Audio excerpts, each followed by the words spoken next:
Legacy players have been talking about how blue-black Reanimator needs to be banned in their format, and Psychic Frog is a powerful new addition that's putting it over the edge. Let's see if that deck has legs in Vintage.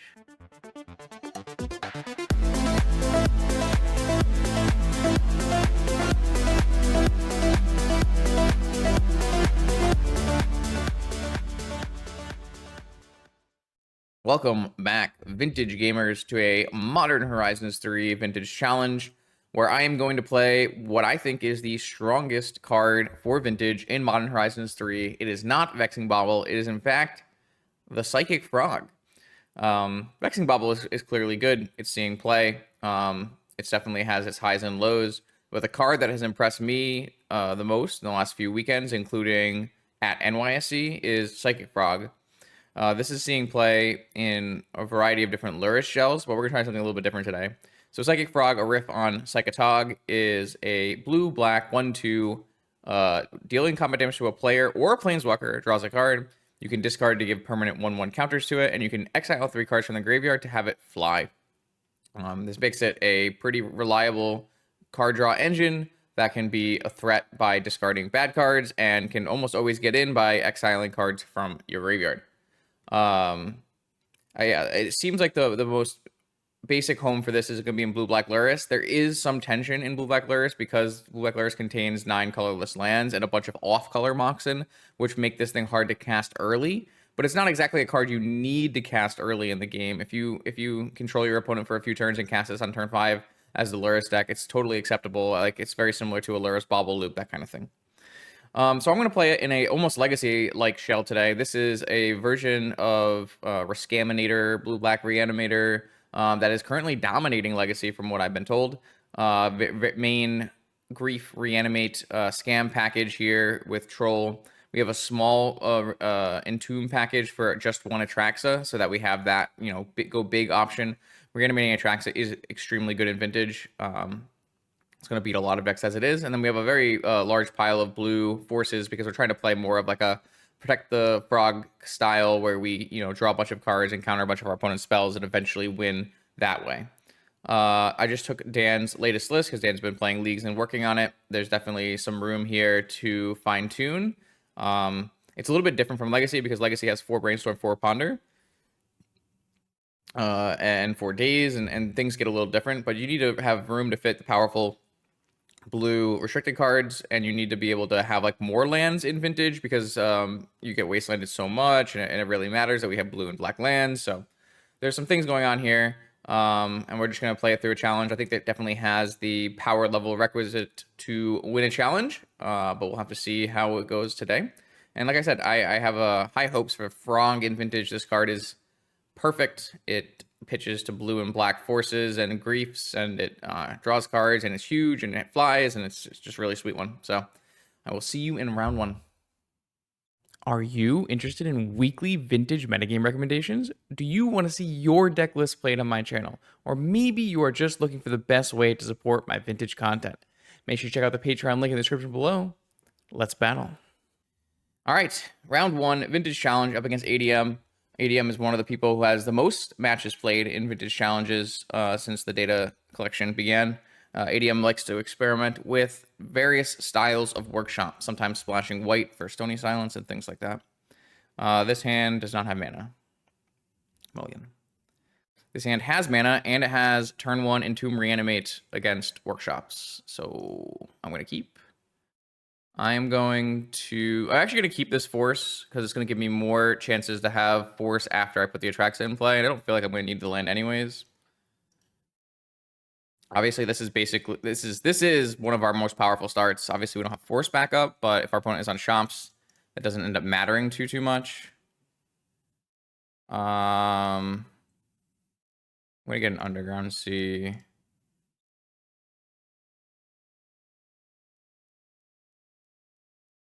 I will Entomb Atraxa, and I will Reanimate Atraxa.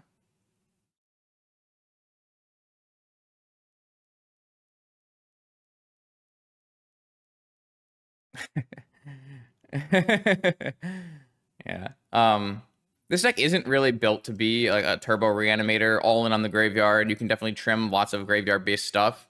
It's just meant really to be like a blue black controlling deck that has the option of doing something powerful. So I've got a frog here, a lotus, a fetch. This is an instant, so these are both instants. I think I would rather have a negation than a sync. Lots of repeats here. But I guess I can cast negation off of Lotus, right? I guess I can cast sync off of Lotus as well. Kind of tough.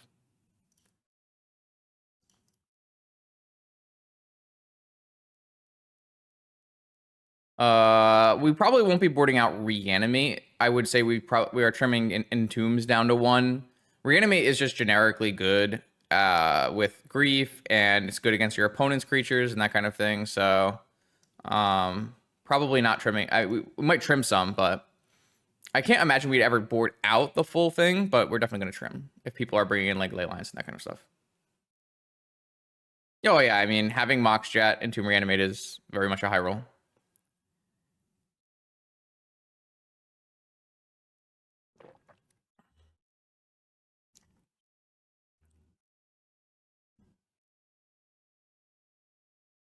Let's see. I'm willing to pretty aggressively negate something here. I'd like to deploy a frog, draw a blue card, deploy a frog wasteland is probably... All right, well... I don't really need to counter this spell, but...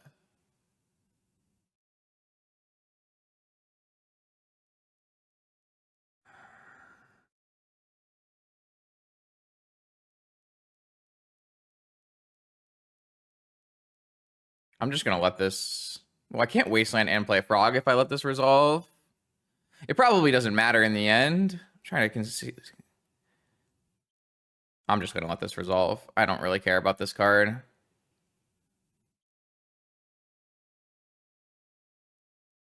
Yeah, that one I care about. It probably means I spend this turn wastelanding instead of playing a frog, but that's okay too.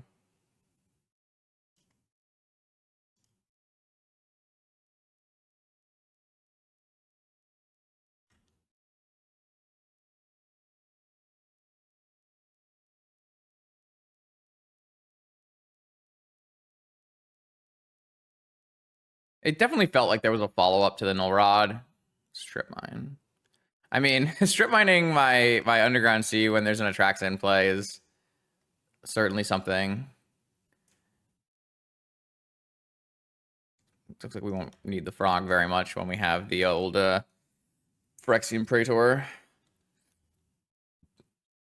There could always be a Caracas for medium. Especially, I know he likes to play the white version of Workshops, so...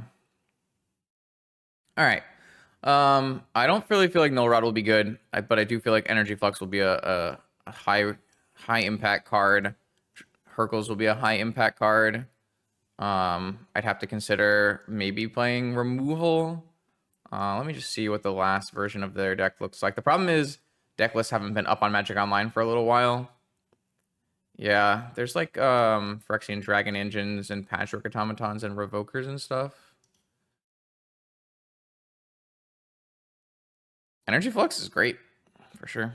Flusterstorm is bad. Mental Misstep isn't like terrible because they're probably playing Bauble, something to consider. Our deck doesn't play Moxen as much, so it's not that worried about Bauble, but it is a very force-heavy deck. Could be enough to keep in Mental Misstep. I'd like the option of having a Fatal Push in my deck, but I don't want to have overloaded number of Fatal Pushes. I'd like to keep in the full Entomb Reanimate package against Shops. I'd like to get rid of maybe Probe and maybe one of the Delve spells or Gush, something like that. No, I wouldn't trim Griefs on the draw. You need to like have a substantial number of ways to interact with your opponent can have way more threats than you have answers. I wouldn't trim Grief from the draw here, no. I'm more interested in trimming like a cruise, something like this.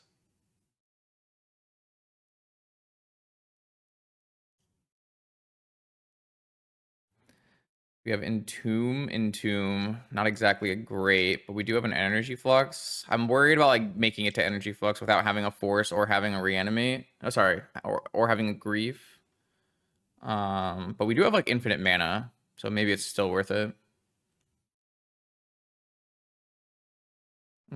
Saga Gaming. Soul Ring? Vexing Bauble. That's fine. Our hand does not care about Vexing Bauble in the slightest. Okay, well, you know...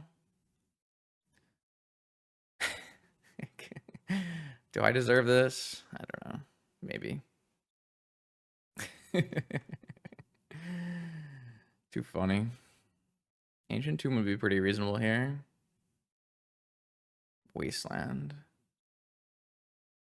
Sphere. Okay.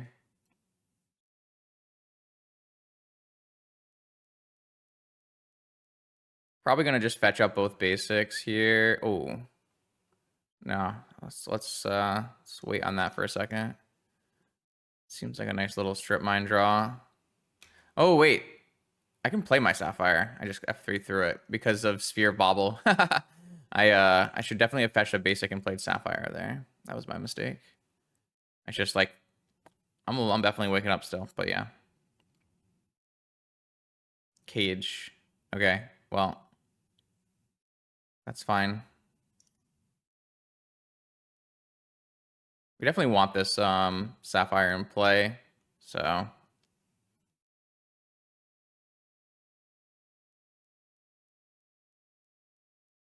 this basic island. So this lets us play Flux next turn, unless something bad happens.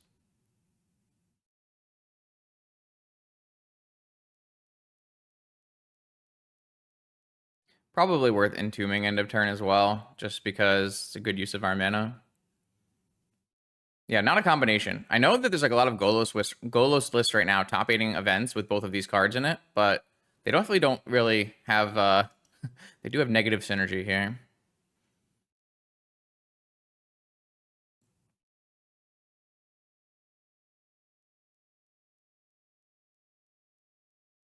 Kind of expect my opponent to like crack this bobble at some point. I don't know. I wasn't sure if I would be getting more mana or not.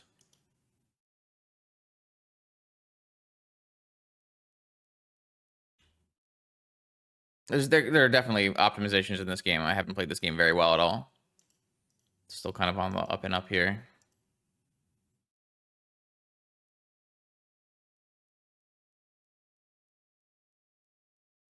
Yeah. Maybe we are just supposed to have used the troll. I think I'd rather just use this Entomb now.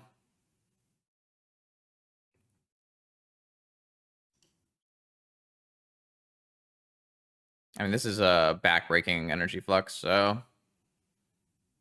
Time Walk.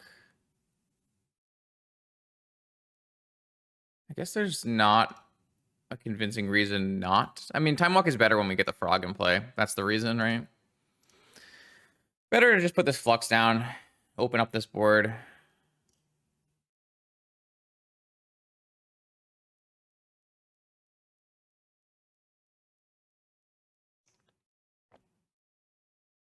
Our opponent did not sufficiently pressure us, so we were able to just deploy this flux, which is partially because all of our lands were fetch lands, so they couldn't wasteland us. That was pretty lucky.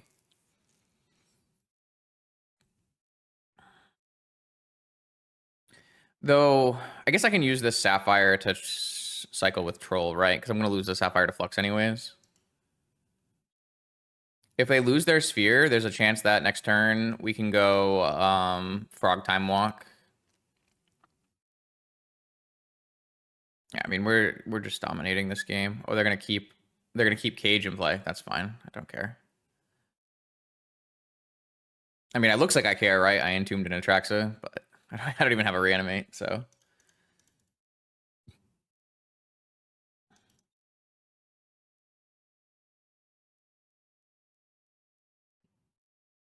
Soul Ring Factory. Interesting. It's so hard to play through Energy Flux as the shops player unless you have Tolarian Academy.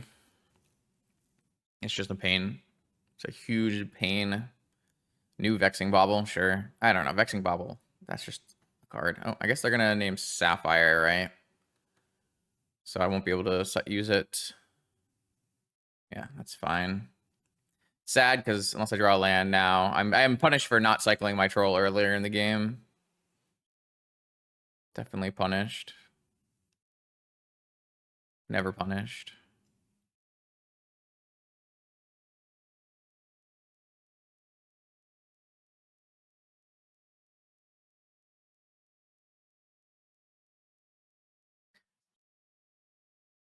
We do have infinite lands in our deck, yeah.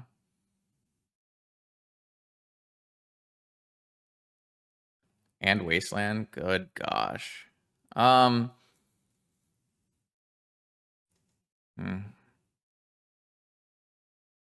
I guess there's not a lot of downside to just jumping the frog, right?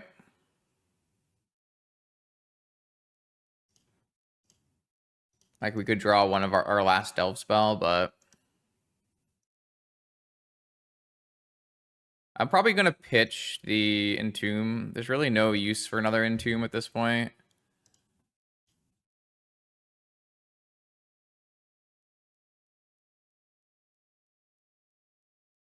Frog. Okay. Sweet.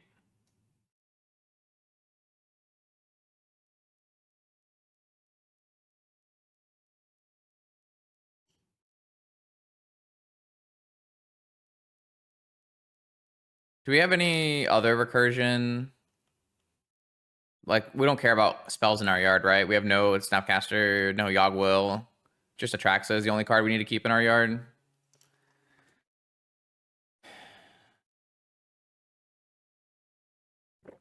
I mean, we would win this game without doing anything else, right? Just Flux Frog is going to win this game on its own. Opponent's like trying to keep the cage in play to not get Atraxa, but it doesn't really matter.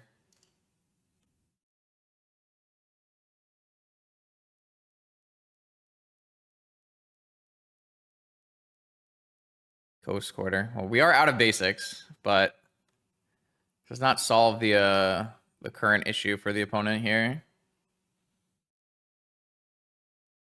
Vexing Bauble. Like, this is my only mental misstep target. Just cash in. It's fine.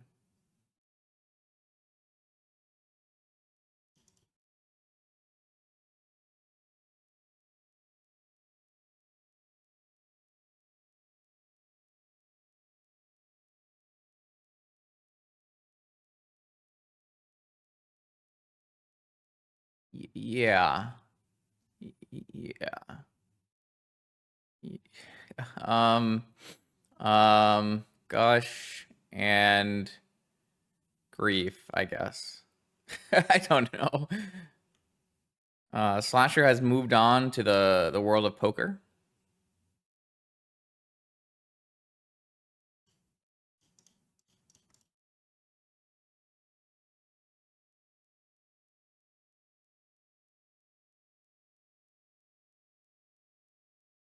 None of these cards matter.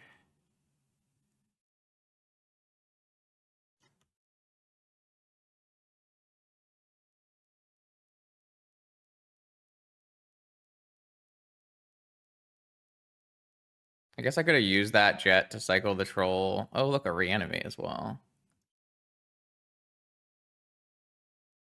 I I don't I don't I don't really think the choices I make in this game matter much anymore here.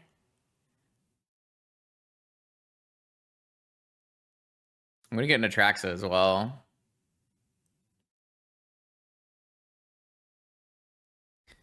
I'm definitely clicking buttons at this point.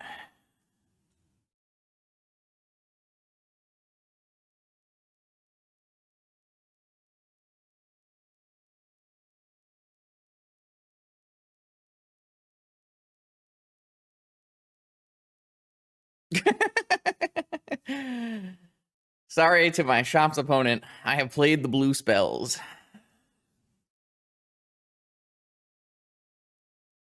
Okay, round 2. Doomsday opponent. One of the best. Got Kevin across the table. Probably a matchup that we're happy to see. Like, look at this hand. Oh, we legacy gaming now.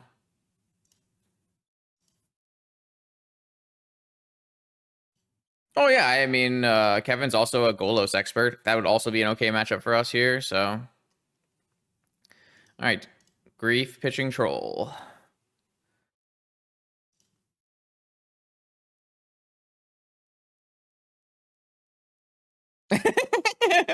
Kevin said, what the oh, Street Wraith. Oh, Street Wraith. At least they're not a future sight Street Wraiths. Crash my PC here. All right.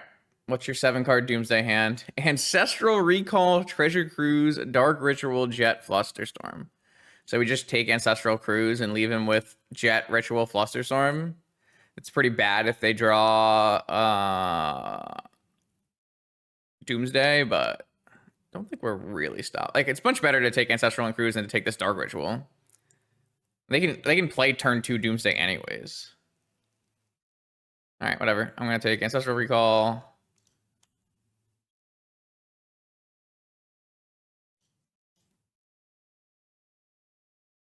If it happens, it happens. Like, what am I gonna do with my life here? All right. That's like such a bad hand, so it's fine. It's gonna be so bad though if they just draw and resolve Doomsday here. All right, no Doomsday. We survived a turn here. Okay.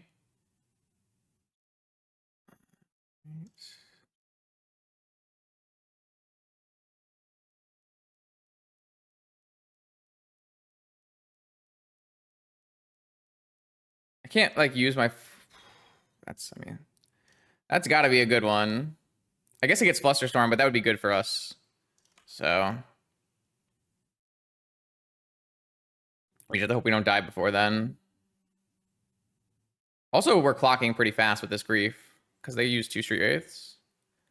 They went top. Oh no, they went top. No, please just be a cantrip. Okay, it's just a cantrip. Is there value to just cashing in a force on this cantrip right now?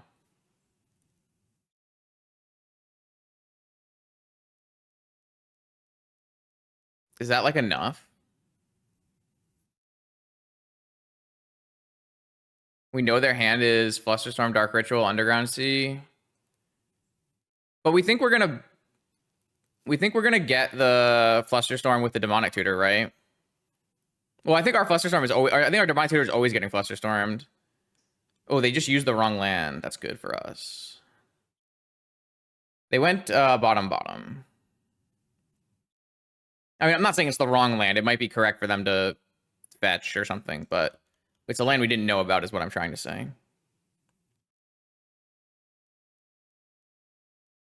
Oh, I guess I should have not. I guess it's playing around. Because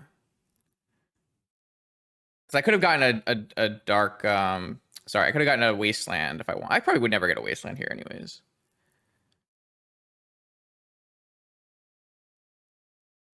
Yeah, so we're gonna get the Flusterstorm here, but I actually think this is good for us, right? Because if we get Flusterstormed here, I could technically counter and pay, but I would rather just have force for whatever their play is. This is just good for us. And then if we draw another blue card next turn, we can have force.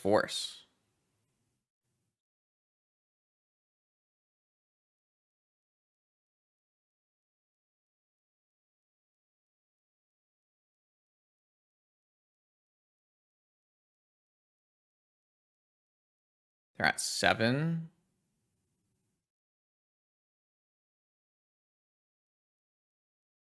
Just gonna fetch because I want to draw a blue card.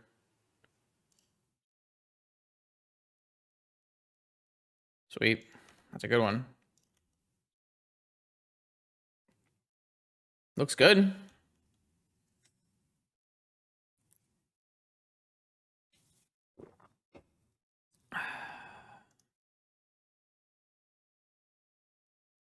Take through time?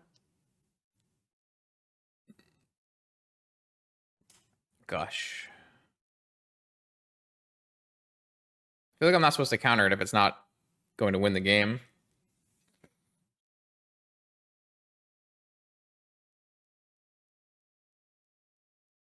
Like, even Doomsday here is, like, definitely resolving so that we can have lethal on the table.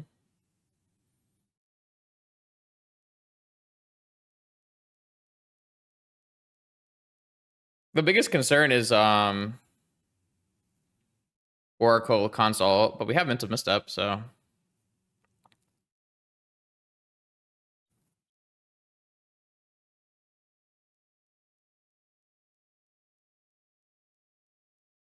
we know they have Dark Ritual, 2 lands, and 3 unknowns.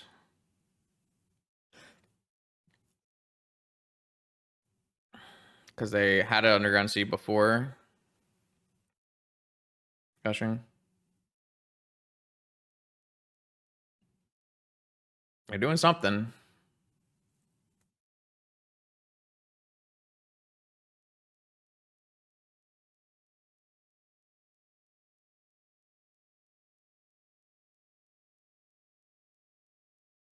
Dark Ritual. Mm-hmm. Cast the Street Wraith. Cast the Doomsday. All right. Doomsday doesn't win the game, and they have to use a spell to break into the pile.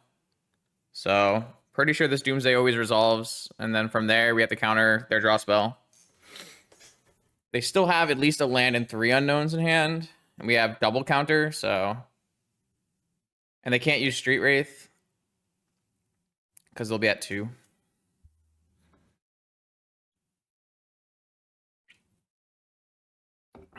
Looks like they're building an Ancestral pile.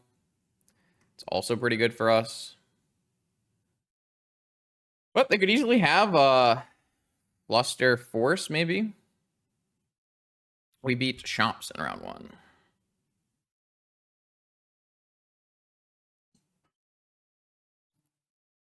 Like, we're losing to Fluster Force, right? They put a Force in the pile.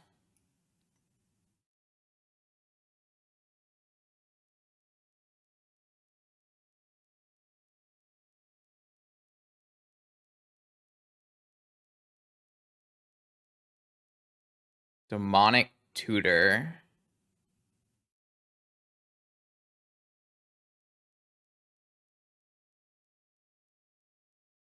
I mean, that's fine too.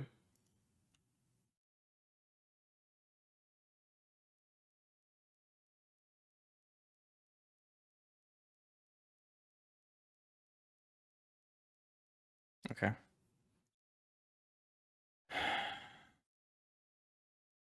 Got a little scary for a second there.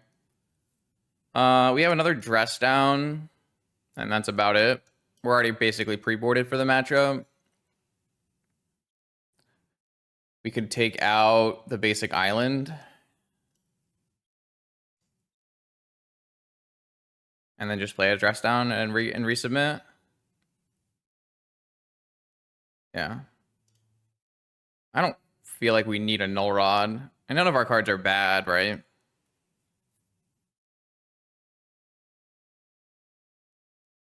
Yeah. Do we think Shieldred is an issue? Or he might even be testing frogs.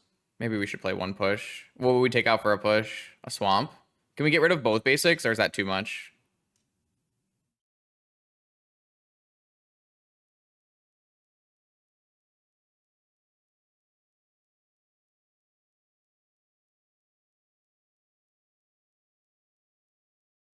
We have so many lands in our deck. What other card would we board out? I think boarding out both basics is just fine. I'm not against having a push in our deck. Against Kevin likes to have a creature plan in the sideboard, so it's not like he's attacking our lands with Wasteland.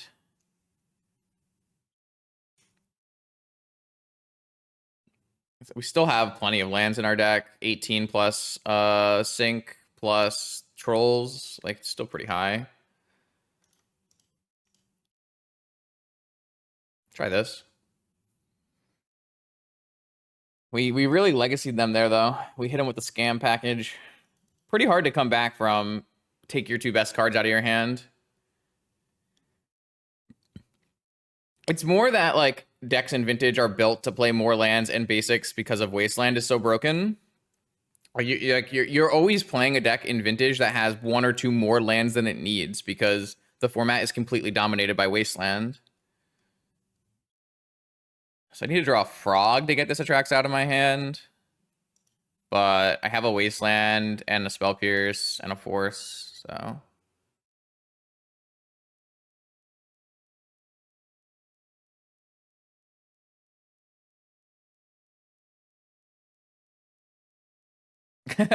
Oh, I played in a box set, a TFT set opening thing. What is that called? TFT set boot camp.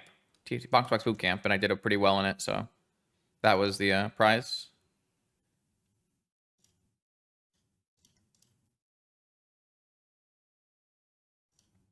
I hope I can play one of those again sometime, but I take TFT a little bit too seriously now. I might have to like go in the pro bracket and I get myself demolished in the pro bracket. Every time I play TFT matches on the ladder where I'm versus pro players, I get 8th. Like I'm just at the outside looking in. I am like the high grandmaster trying to get challenger, but every time I'm in a lobby with like the world champion or the international like North America, South American pros, like I just get my butt kicked. Another negation. These are not exactly what we'd like to see. We can do the end step undercity sewers, and maybe we can hit a reanimate target. That'd be nice. Like anything is actually good. Any creature would be good off of that.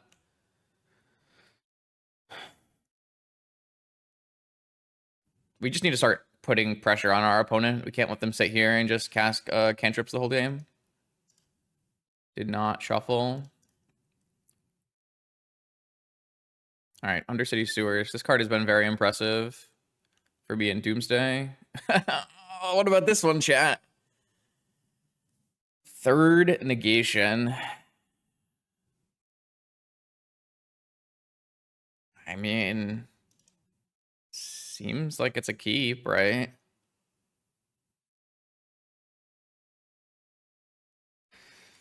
Ugh. Like, a troll would be so good. A grief would be good. A psychic frog would be good. Demonic tutor. I mean, what am I doing here? Like, just letting this resolve? I guess. Who doesn't search for a psychic frog? Yeah, maybe. Or we could just die because we used all 3 of our mana, right? Wasteland's not bad.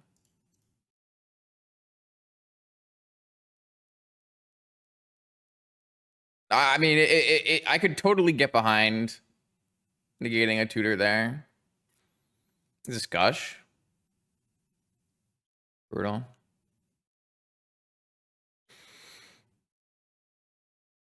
Yeah, I mean, our deck does not have cantrips, whereas their deck has cantrips, and that makes it things.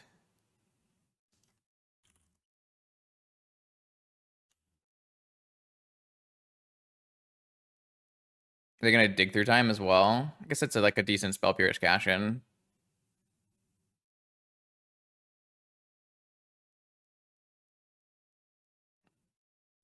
We're just getting out decked here. Like the Doomsday deck is just built better. It's built different.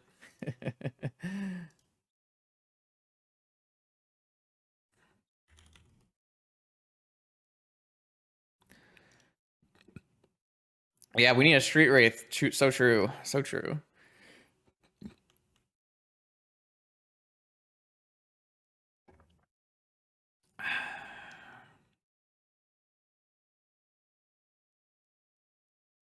Like, what am I can't counter this, right?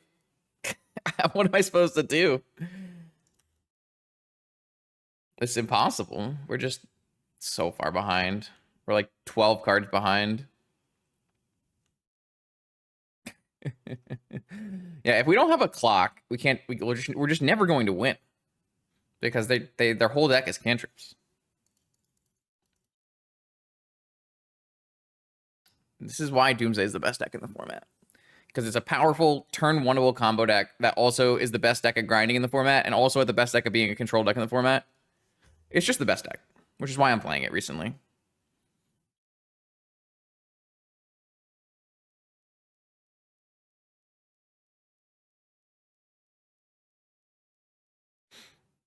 But there's so many cool Modern Horizons 3 cards to sleeve up first before we get back to serious Doomsday playing.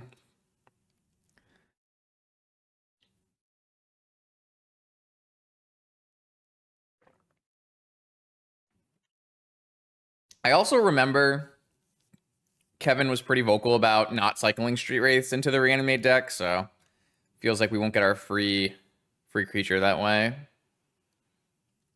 Demonic Tutor. I have very little faith in this working out for us, but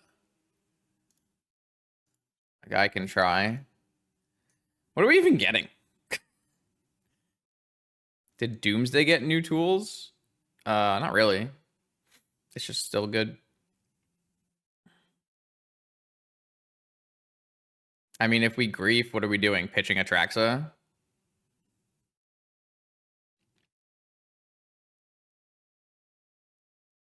What about just gushing here?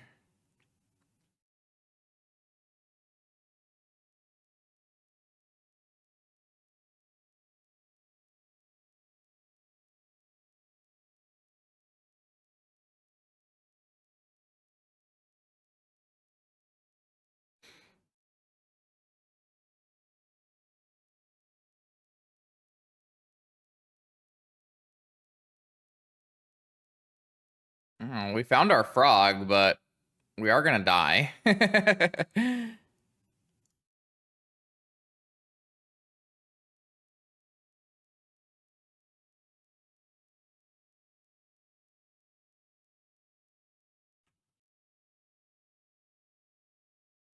only have 2 forces, really, so it's pretty unlikely we survive an extra turn here, but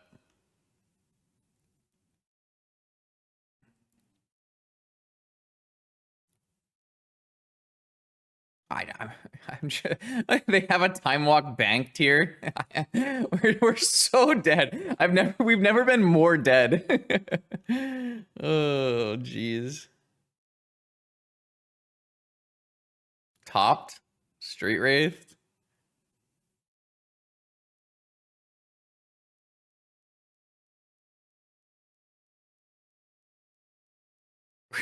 We're so dead.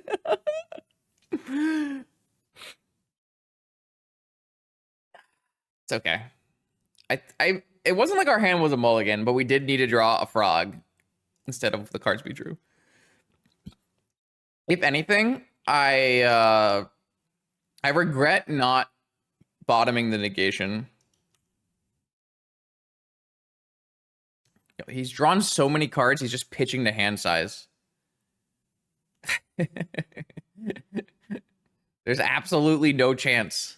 If the 7-card grip with the 1, 2, 3, 4, 5, 6, 7, 8. There's infinite mana.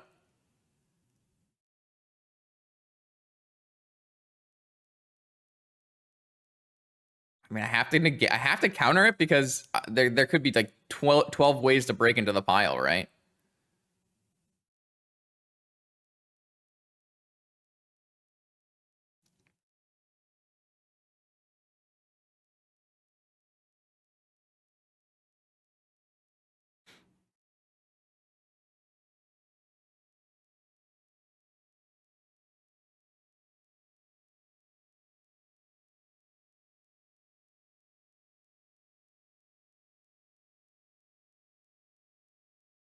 All right. Well,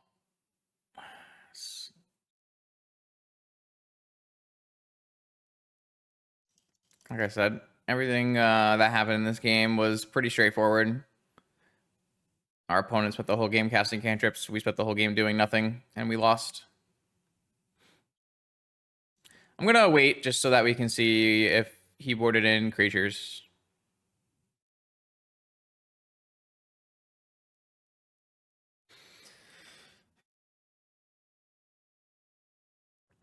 Is Discovering the best Doomsday player in Vintage?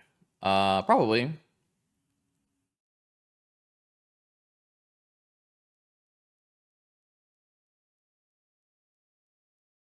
There's the big three.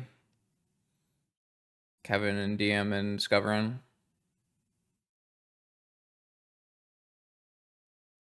But everybody else is winning with Doomsday now too, so it's not like it's just them.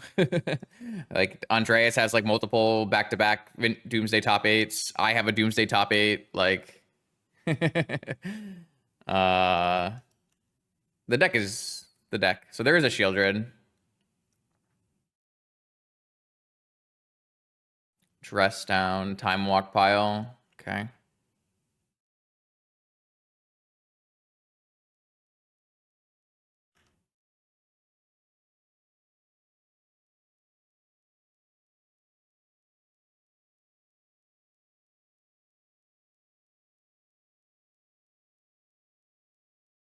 Eric. All right. I've been bested here. I don't know. Like I said, I think the only choice in this game that I would really reconsider is yo, actually surgical extraction sounds kind of nice here. Um that Undercity thing. We are a wasteland deck. Can hit UC, could hit Doomsday. I feel like it's actually not bad. Gonna put like one less in Tomb.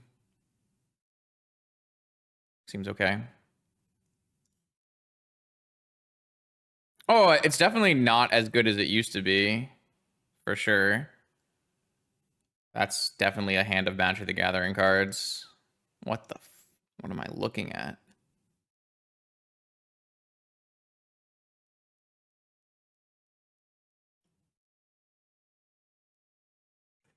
Am I supposed to keep this? I want to keep it.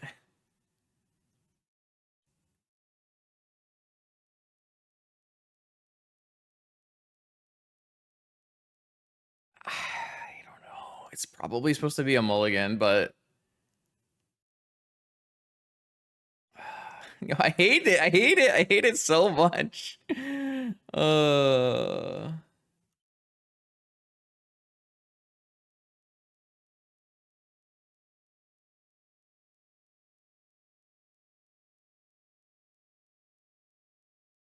Looking for a misstep. Just forces it. Like, the problem is this Wasteland tells them they should probably be forcing this. I could have done it on my turn, but then I'm like 100%. Ugh. Okay. I believe we lost the game. Like, Doomsday, at least we have some play to beating here. Necro looks pretty bad. But Necro can always just be terrible, so it's fine. We draw a land. Oh, we're so dead, aren't we? I shouldn't have kept this hand. I knew in my heart of hearts here. This hand was not a good play, but oh well. I threw it. You can blame me, chat. Write it in the YouTube comments. Yeah, yeah.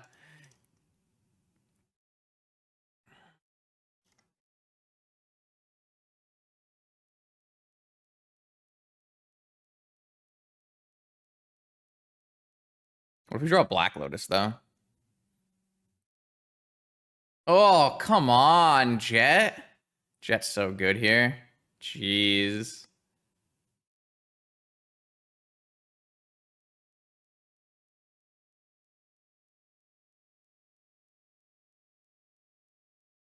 Topped it. It's not good. Yeah, I mean, I don't know. I knew. Right when I kept, I knew, but I got baited.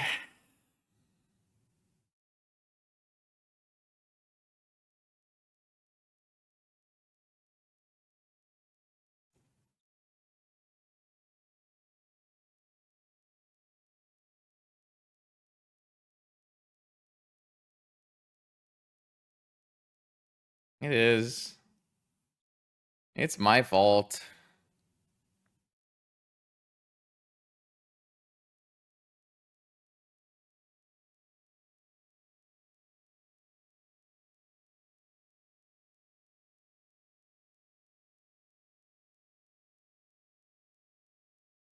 It's a treasure cruise.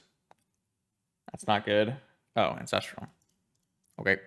Snap that off.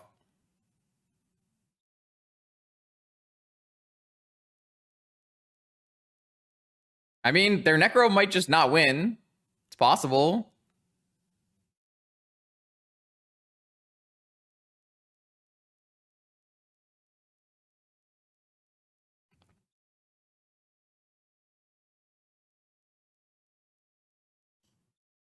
Necro is so close to being cut from Doomsday, I swear.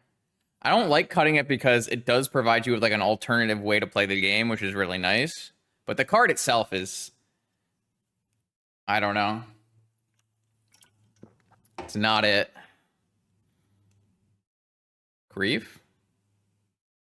We got a fetch. How about a fetch land? How about a fetch land?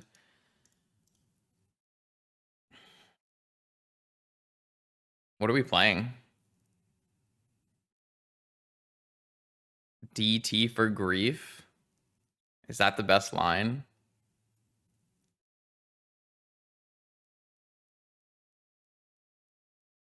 I mean, how many more turns do we really have? What about DT for force of will? I guess grief is the same thing as force of will.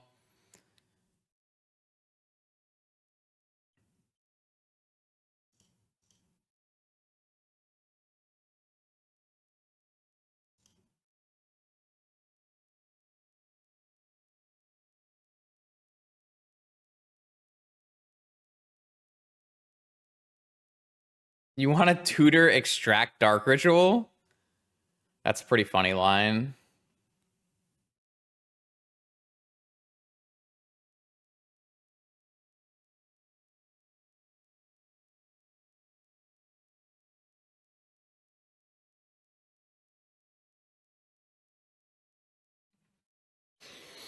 I don't know. I don't know the answer.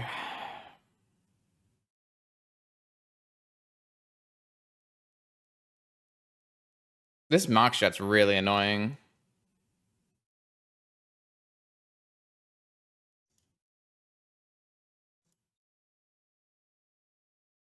This could just get forced, right? Or negated.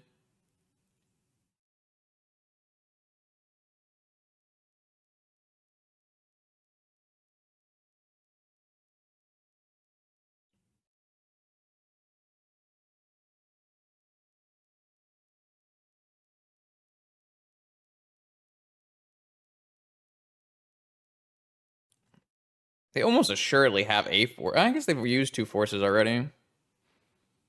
They used another force. Okay.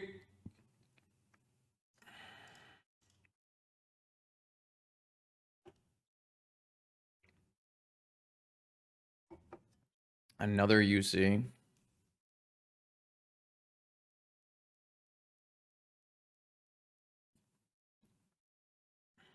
Treasure Cruise. Shit.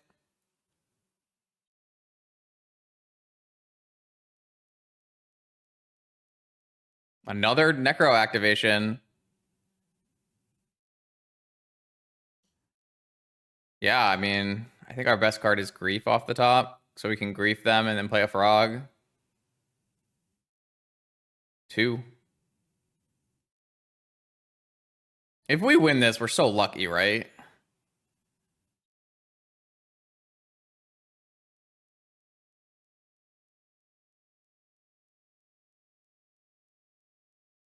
Street Wraith, Street Wraith.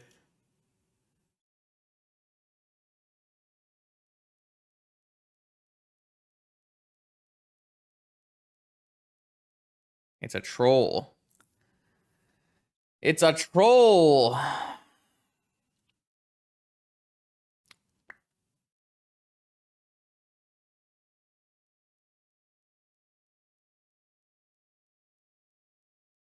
All right, it's just cycle troll, play a frog and pray.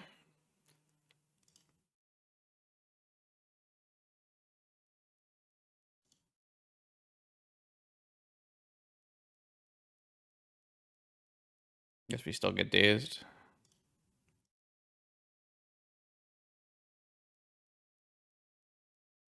All right. Well, kill me.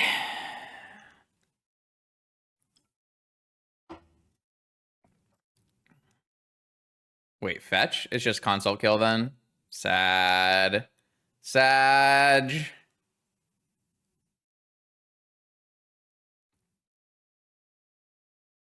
One life, console kill. Wait, that's a black mana. That's a dig through time? Oh no! Oh no, they're dead. Oh no, they're dead. Oh no. Oh no, Necropotence, you're so bad. Oh my god.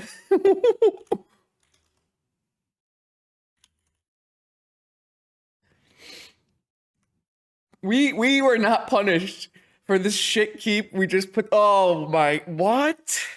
How bad is Necropotence?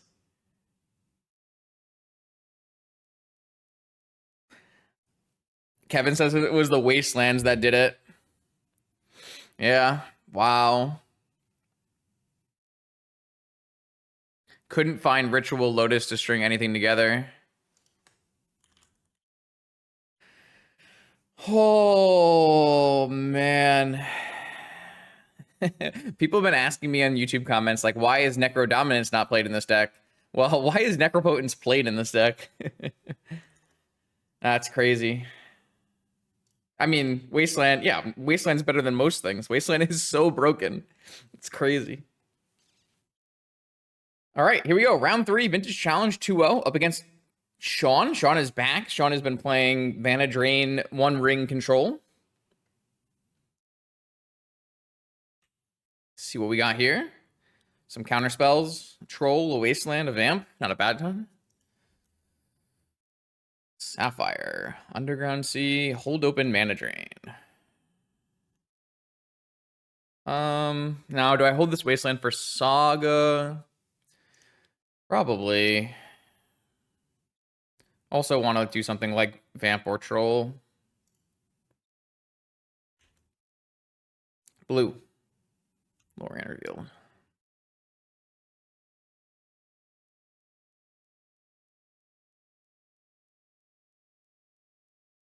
And a black Vamp? Or another Lorien reveal, maybe? Vamp. Yep. I'm pretty well insulated versus a variety of things here, so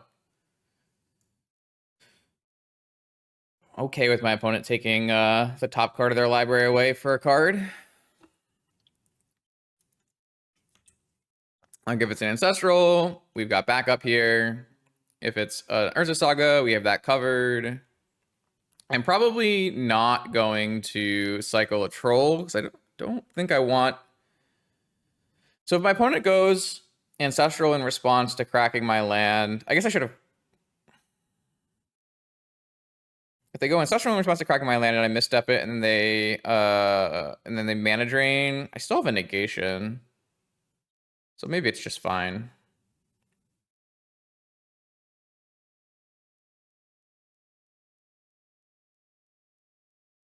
Okay. Works for me. We could Vamp for an Entomb. Sorry, for a Reanimate. And then just Reanimate our Troll. I think we're going to wait on that. I'd rather just hold everything open. I still feel like they have a Mana Drain in their hand the way they've been playing this game out.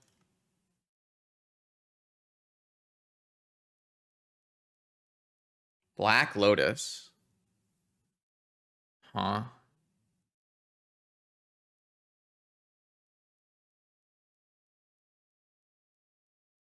Lets me play a negation from hand. Not even sure like what my best Vamp is. Might just be Ancestral at this point. 4 cards in my opponent's hand after they vamped. We have 5 in hand. Pretty similar board state, actually. Yo, J-Bro with the raid. Hope you all had a good time. I assume Vintage Cube is back on Magic Online.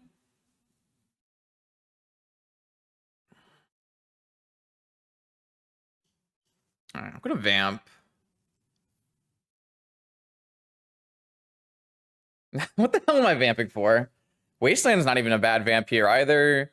Reanimating a troll is a 3-turn clock. Ancestral's still good. I kind of like just reanimating a troll. I mean, Frog is probably good.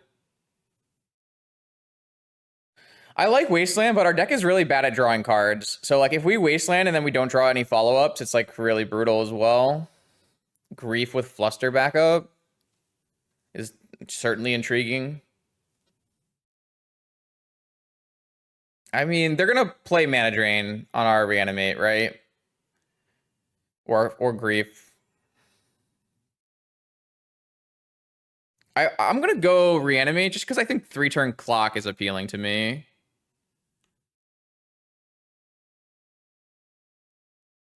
And we might get to a point where we hardcast negation.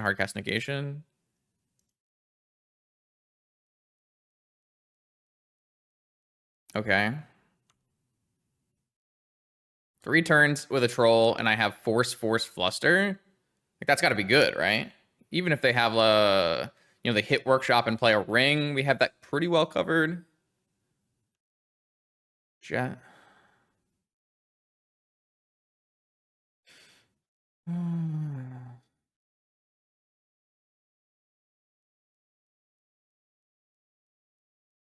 Don't be invoking minor played cards here. This is Sean. This is the boomerest of boomers. He will Gilded Drake us.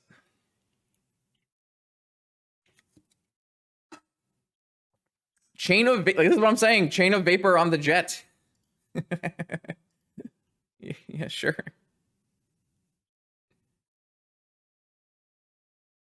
Oh, we're sacking the land to get to ring. I love it. This is the most Sean play of all time.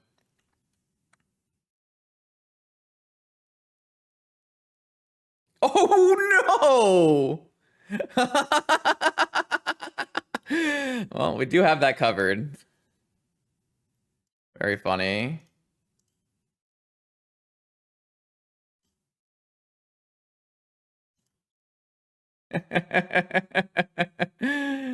Oh, that is even more of a Sean play.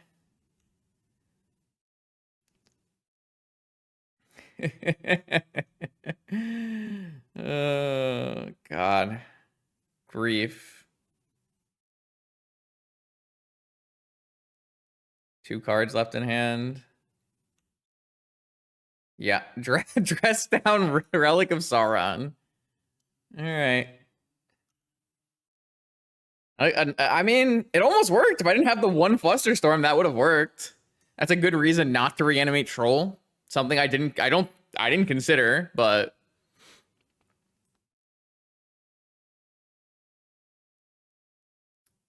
yeah. All right. In hindsight, I mean, I had the Fluster, so. But I was going to Fluster a Mana Drain, which I thought was what was in hand, so it could have ended very poorly for me. Oh, Desolutionist is back. Desolutionist took a break because Sean had some like real life stuff going on, but he's back. He immediately top forward with Mana Drain, Ring Control, Relic of Sauron stuff. He just always does. If I had gone Grief, there would have been a dress down. That would have been pretty bad too. That would have been pretty bad too. Is this a deck that I want to like be null rotting? Hold on. I gotta go look.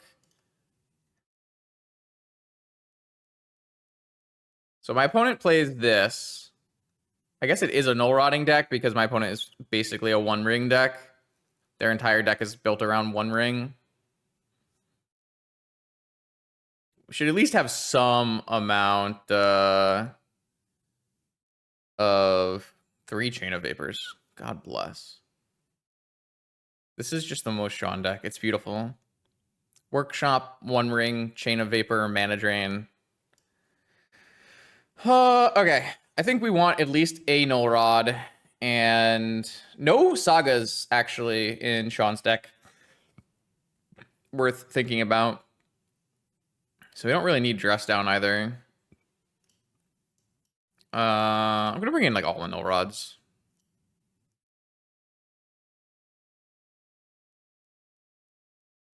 Take out and entomb and an island.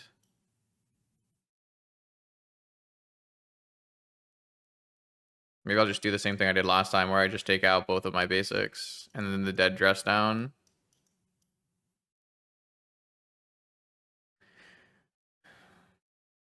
Let's try that.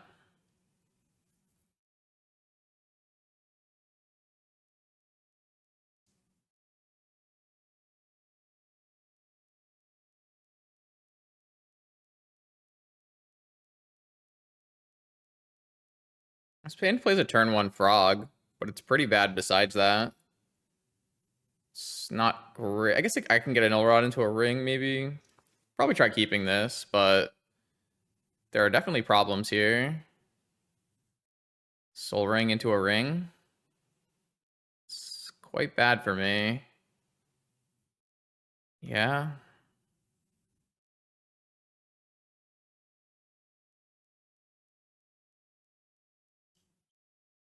All right. I guess we're going to start with a frog, and then next turn we can vamp into a null rod.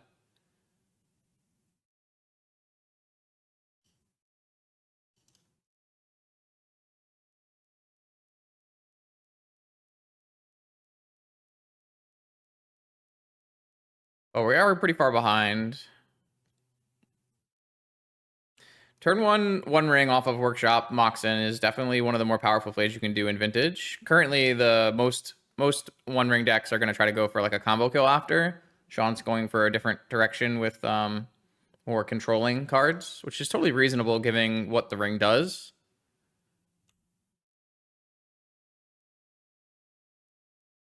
So like we're seeing 2 negation, 4 force of will, 3 mana drain from the opponent. If they just have enough counter magic or even find their chain of vapor, like the null rod's not even going to stop them. So our best thing that can happen to us is we vamp for a null rod and then we frog into a force of will.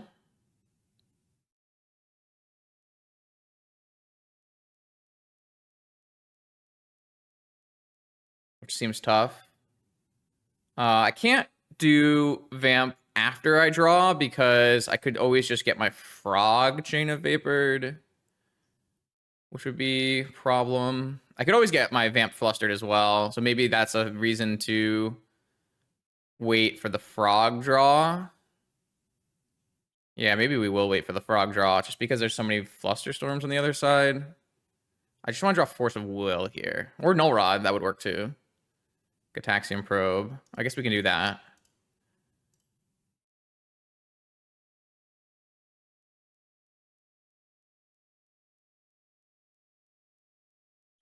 Though I guess okay, so they have Flusterstorm and Chain.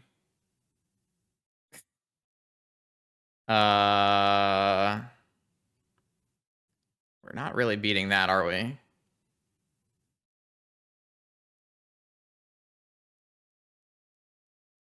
Huh. They have Yogwell off of Jet. And they have Dress Down.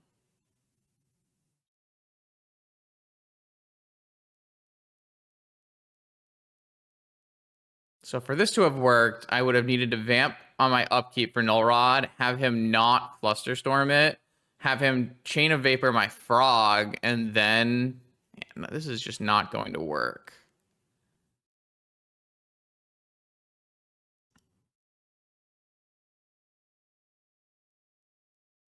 I could always chain back the One Ring, but I don't really feel like that's going to help us, is it?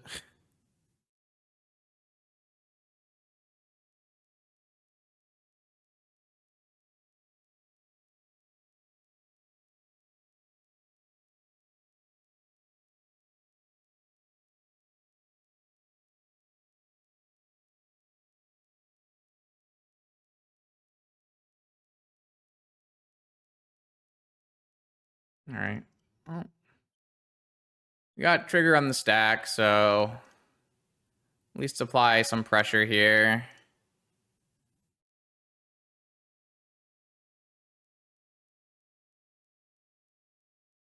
This could just get flustered if he feels like it.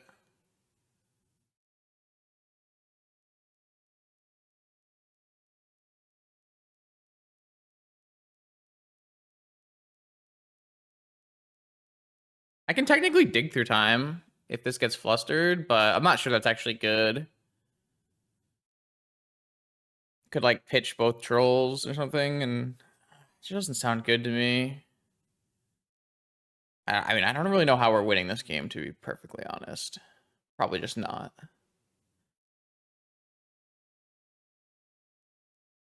Our hand wasn't terrible. It just wasn't this good. But I kind of felt like I might have been supposed to mulligan to something a little stronger. I don't know. Being on the play versus this deck's going to be really strong. Just being able to grief out the One Ring. I mean, he has Mystical, so can always just like go for Tinker, you know? We don't really beat a Sphinx of the Steel Wind here. Or a Citadel.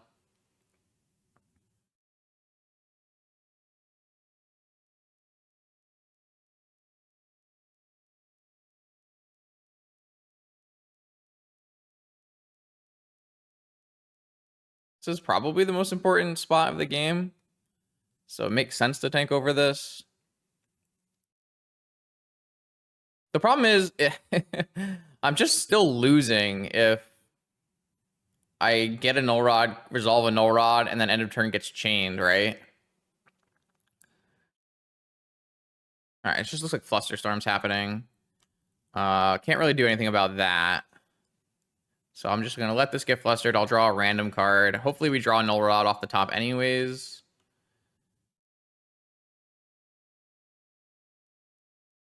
Grief. That's pretty good. I don't know what I'm doing with it, but it feels pretty good.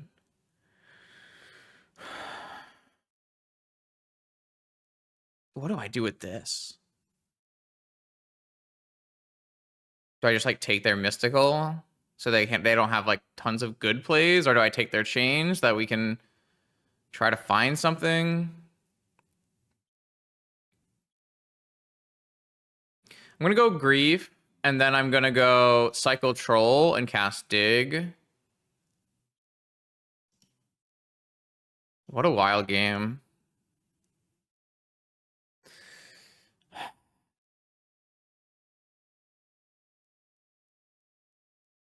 I mean, Mystical's their best card right now because Yogwell doesn't really do anything. Or maybe I just take this chain. I'm just gonna take this chain. And then I'll cycle this troll to get to 6 cards. And I think I can take... I'll just take the untap land. I'm going to resolve this now while my opponent doesn't have a million cards. Maybe I'll hit Black Lotus Null Rod. I did hit Null Rod, and I hit Time Walk, and I hit Wasteland. Yeah, because I want to hit this land drop. So I think so. I'm going to go Null Rod, Time Walk. And hopefully if we get another turn, that's pretty good for us. I'm just going to do Branding.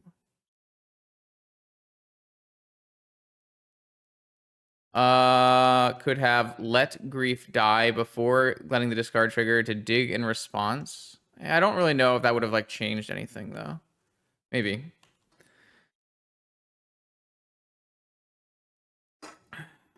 Don't know if that matters.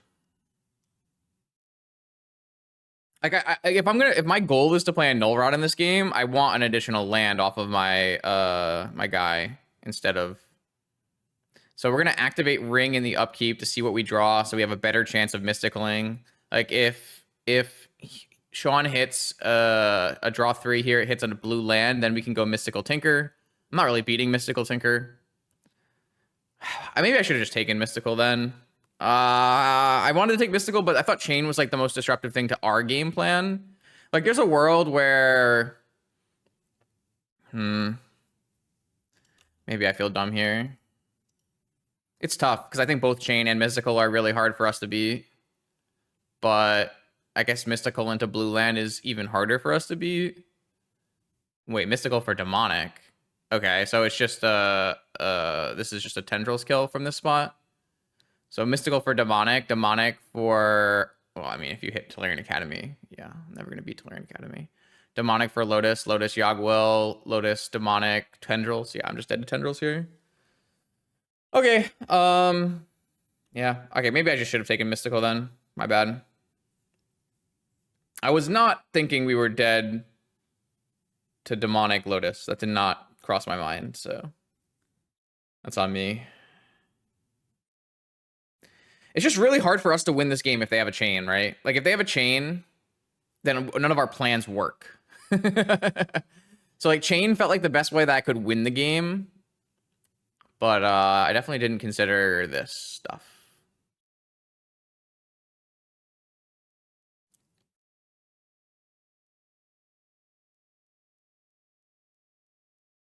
I definitely need to concede and be ready to concede and not show null rod, but Sean always. I'm just gonna concede now. Sean always keeps a bunch of chains anyways because it's some kind of. It's got like a storm kill as its way to win the game. That's what he does. I'm gonna just resubmit here. Yeah, that hand was a little too strong for us to be on the draw with no force. Maybe it was a mulligan. It felt like a pretty reasonable keep against any Sean hand that wasn't just straight up deploying a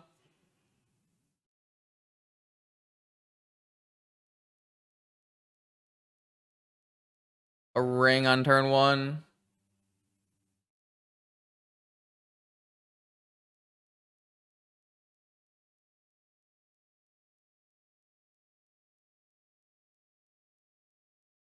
I don't think Flux is good here.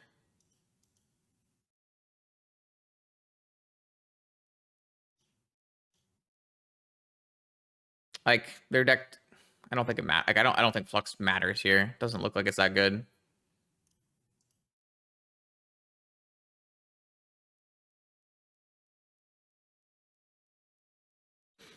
All right, what do we got? I've got a force and I've got a grief and I've got a frog. Yeah, looks good.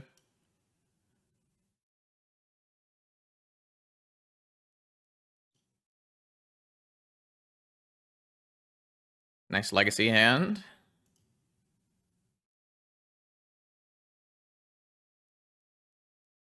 I'm just hoping that we resolve a grief here, hit a one ring, opponent's deck doesn't do anything. We resolve a frog and just go to Value Town with the frog. That's the game plan.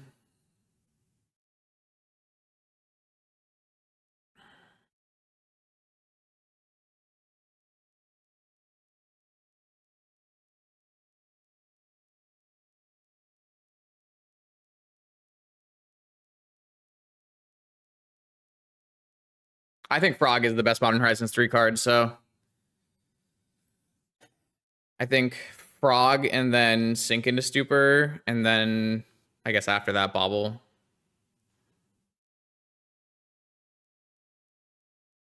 I don't even think Vexing Bobble is good in shops. I still don't get it. But maybe I'm missing something important. I don't know. I played the deck with the Bobble and it wasn't thrilling to me, but I could obviously be missing something or had bad matchups or.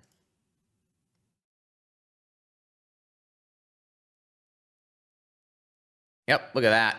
One ring down. I could technically take the Soul Ring. I just want to take the one ring.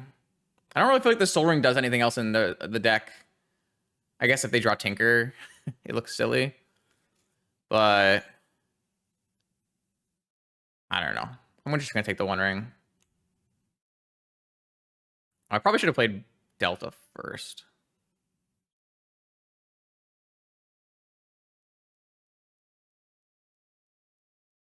Oh, I don't think the baubles are good in that deck that Elf Kid is running. I really think you need to do a lot to make bauble good, and people are not doing enough to make it good. Like the frog deck wants a bunch of forces and stuff. Entomb, I don't want that card. Yeah, but Mog like doesn't play Volt Key or something. Like you know, like Mog makes some choices. Like I love Mog. He's a super strong player, but I don't need to probe because I know their whole hand. I'd rather hold the gush up, so yeah, let's just deploy the frog here.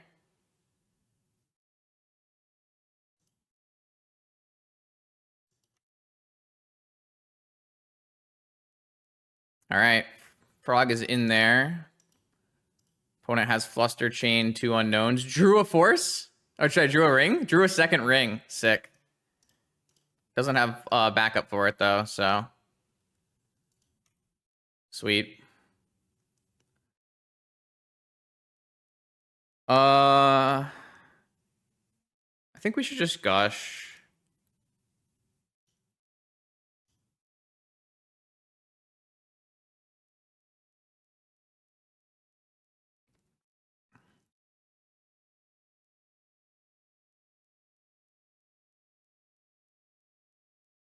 Oh yeah. Didn't hit a blue card, but that's okay.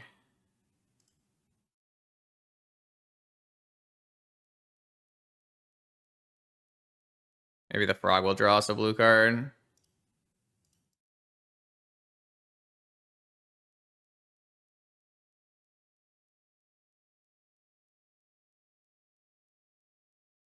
Nope. That's reanimate.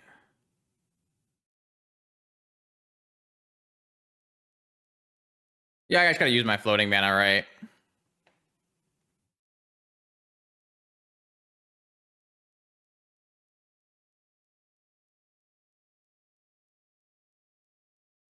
It's pretty rough. I didn't draw any blue cards in that sequence, but I mean, I guess I did draw Brainstorm. But I was definitely hoping to get a force at the end of all this. Though I guess a force right now against a Flusterstorm isn't that big a deal either. A Wasteland would have been interesting as well. I don't know. I have a lot of value right now. My opponent is behind. 2 of their like main engine cards have been destroyed here. This step is good. All right, let's just attack and see if my opponent does anything about it.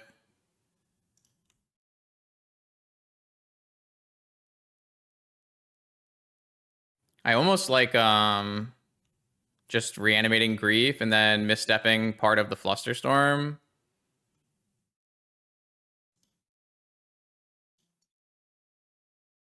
Drawing a lot of Troll of Casa Dooms here. Maybe I should have pitched some of those for value at some point. But I do want to hit land drops as well.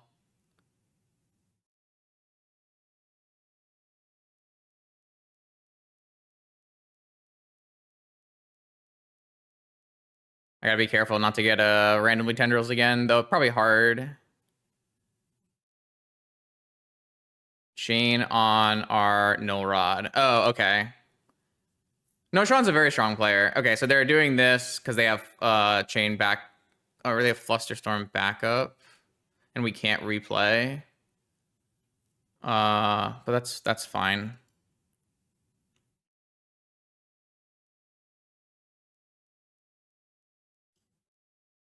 And then Fluster the reanimate. Okay, I mean this is fine though because it means that we can still just force their payoff, right? Doesn't actually stop anything.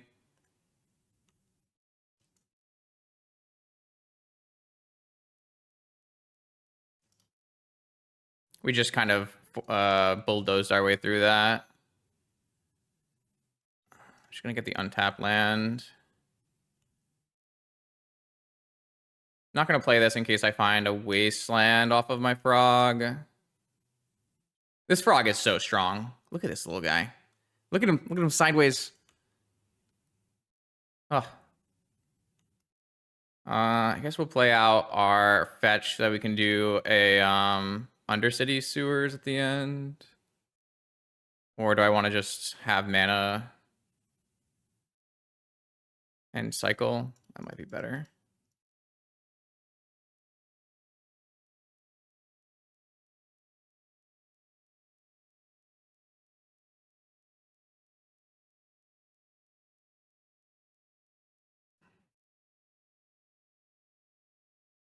How many more lands do I actually have left in my deck? 1? Besides the cities? Okay.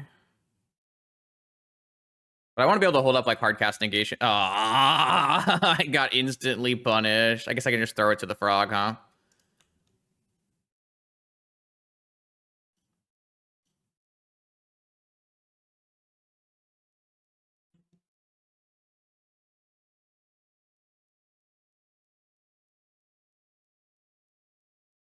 Reanimate. Seems like a good one.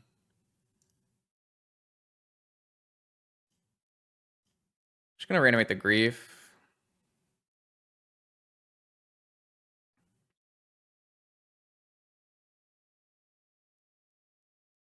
Got forced. Pitching Tinker. Sure. Seems good to me. Oh, I guess I'm not actually holding up negation. That's kind of funny.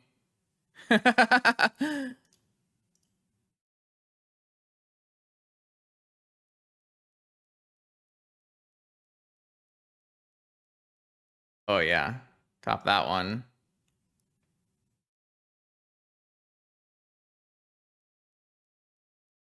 I don't care about the basic island. I'd rather take them off black mana.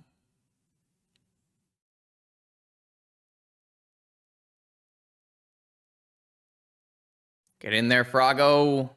I love how it's when it's tapped sideways. It's so strong. Yeah, I'm gonna play this. Sure.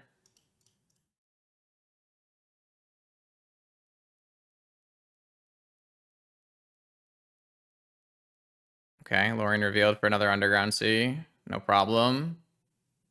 Frog is so sick. Oh, yes. Frog life.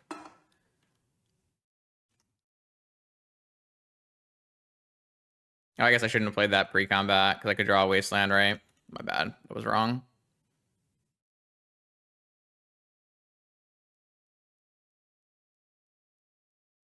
Oh, that's a good magic card. Let's cast that one.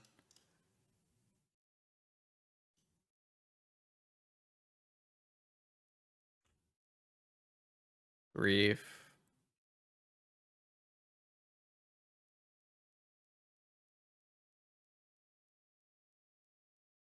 What do you got left over there? Oh, I still don't know. Another Null Rod. I'd rather play a Grief.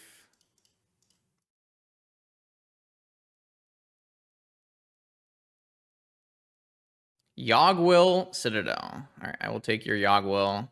Leave you with a Citadel.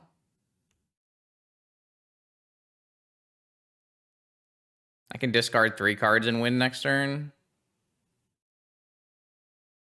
Seems good. Got there. Okay. So we had a nice Flusterstorm game 1. Game 2, Sean played the One Ring and crushed us. And then game 3, it was Frog Life. Very nice. I think Sean's deck is pretty reasonable. People don't really play it. It's more of a just a Sean thing, but I think people are probably missing out on like these weird Chain of Vapor lines that Sean finds. Pretty interesting deck. Big W. All right, 3-0. Welcome to round 4 Vintage Challenge. See what we can do. That's Grief, Entomb, Reanimate, Probe, Pierce. Looks good. Okay. Have to see what opponent has. If they have a Wasteland, things get a little tough. Maybe Architaxian Probe will hit a Black Lotus. That'd be nice.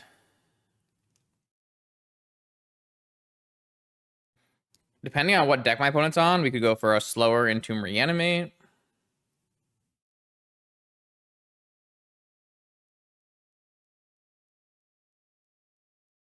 Lots of choices here.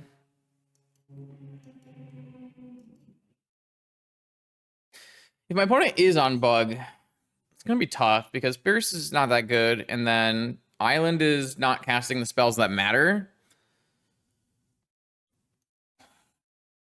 It'll all depend on what we see on Probe.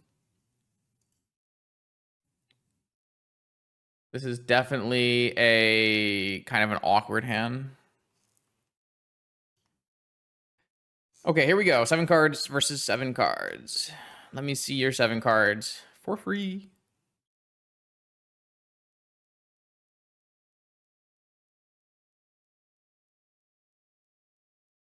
Maybe. If we make it to main phase. I don't think this hand is like that good, unfortunately. It's got some problems. Like if this was a fetch land, there's definitely some upgrades there. I mean, maybe we just go and grief reanimate and it's fine. It really depends on what my opponent's playing. Like, it's always going to be better for us to try to do Atraxa things if we can. But if we can't, then grief reanimate's okay. Oh, wow. It's another workshop battle. Okay. So is there a world where I can pass the turn here? There is, right? I can just Spell Pierce their play and Entomb Reanimate, but they have a Krakus, so I guess we are going to go and just take their best 2 cards with Grief Reanimate because they have the Krakus already. So if we take their best 2 cards, what are their best 2 cards? That hand is weird. Is that hand a keep? It's just a Patchwork Automaton. So like we take Patchwork and we take Thorn, maybe? We do not have an Archon of Cruelty in our deck because we are not a dedicated combo deck. I mean, we're never taking Ruby, right? And there's no reason to take a Crucible, so... Alright. Grief, Pitch, Entomb. Target my opponent. Taking Patchwork Automaton, which is their only real card that matters here. And then... Underground Sea, Reanimate, Grief. This is the harder one because...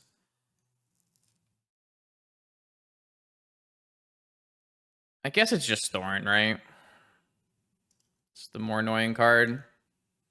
All right, well, now the question is, does Grief get there from 20? Opponent's hand is basically 2 Crucibles with no recurring lands and a Caracas, which is not much.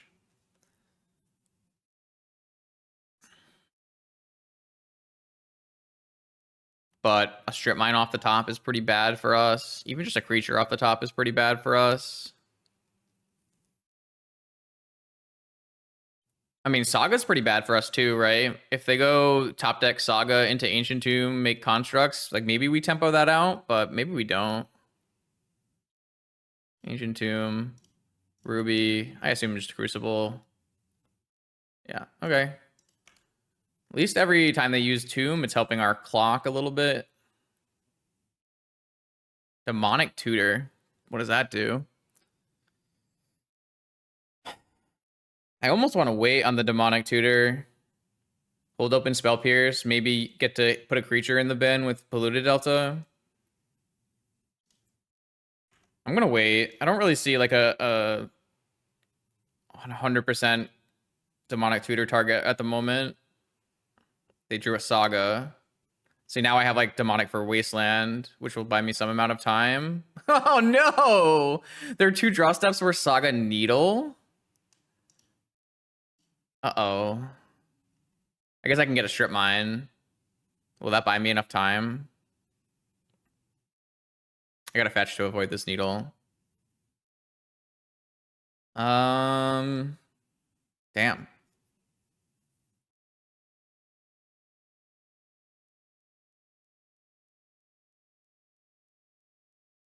I guess we could always get the 1 dress down and like let my opponent put a bunch of life and mana into Saga tokens and then take it out from underneath them.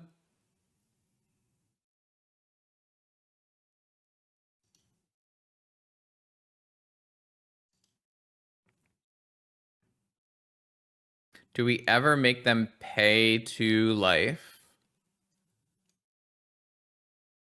Negation, that's terrible here.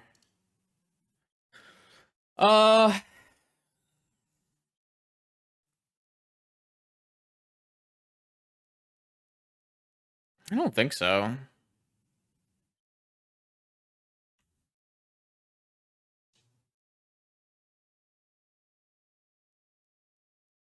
This has just gotta be a Wasteland name. They named Polluted Delta. Interesting. We should do some math on this dress down plan.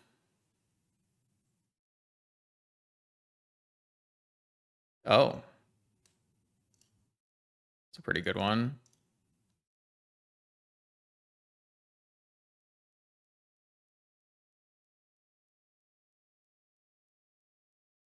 Immediately draw Polluted Delta. So they go to 9. They have to make 2 constructs, so they're at least taking 5. Yeah, I feel like this plan is good. Oh, I tapped the wrong lands here. I should definitely have held open Basic Island.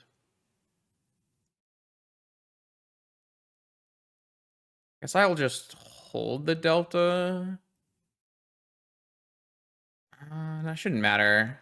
Let's just play it out, and maybe they'll make a mistake based on mana or something. I don't know.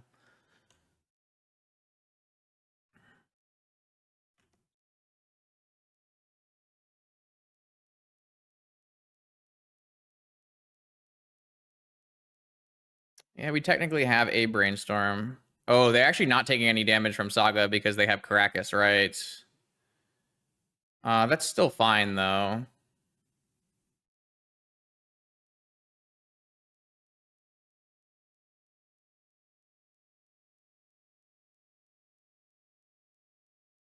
Yeah, maybe I'm just supposed to hold the Delta, because I'm never getting rid of a needle, right? There's just no way, so I guess it's correct to hold it.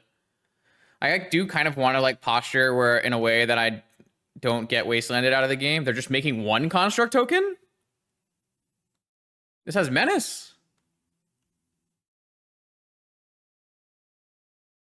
In what world?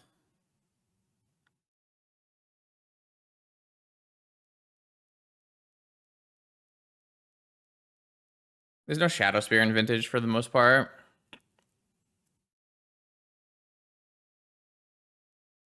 They must have a Golos. That's the only thing that makes sense here.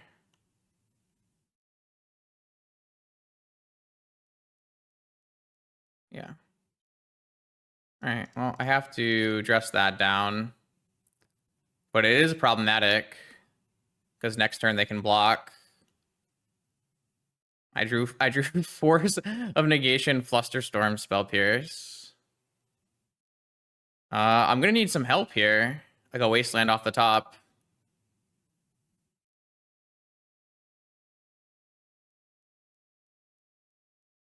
Frog will do it.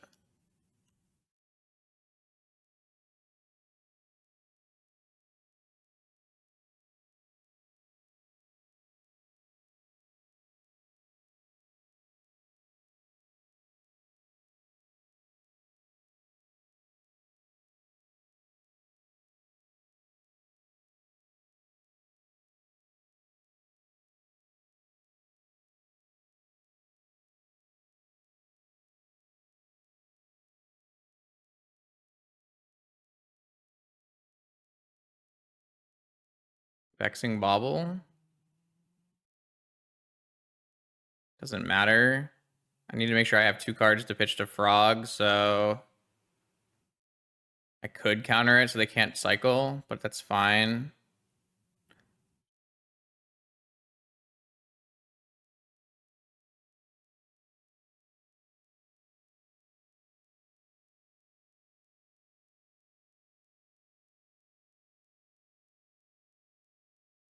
Damn, this was like way closer than I thought it would be because they didn't actually make 2 constructs because they drew the Golos.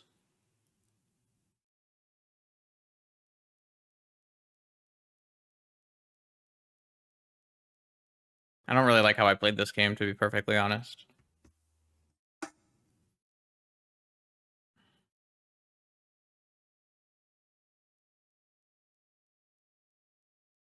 It's a good thing they had the Caracas, and well, because I probably would have gone for Reanimate. I guess I couldn't go for Reanimate because they had Thorn. Never mind.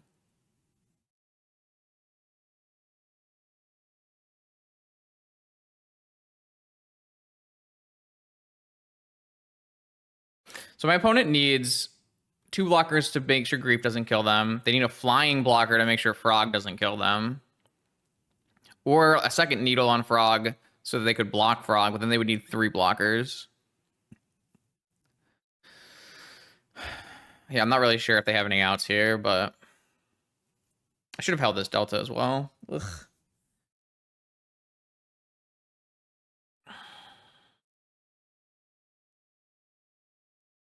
Not a good. I played this game very poorly.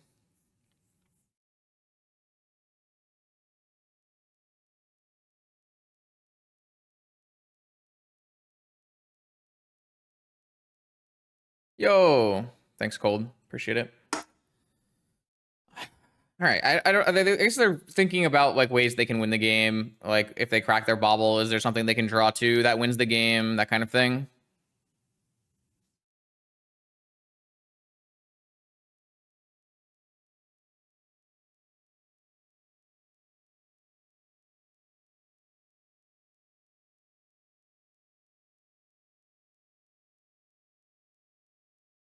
Yeah, I don't know. Like they could just not pay for the needle. Like the needle doesn't actually matter in this game, right?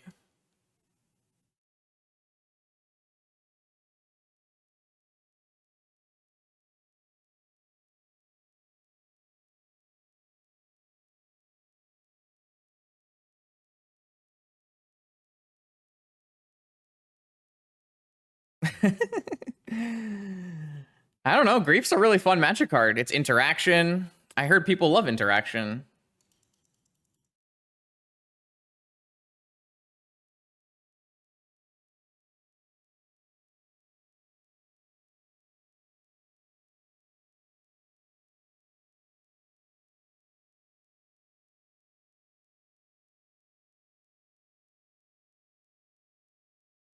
I'm just gonna attack with both. It might like force my opponent into something. I don't really know.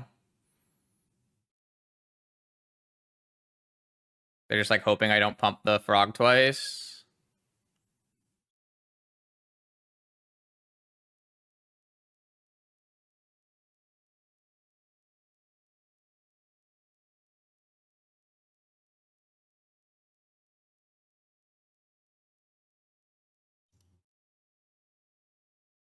Wait.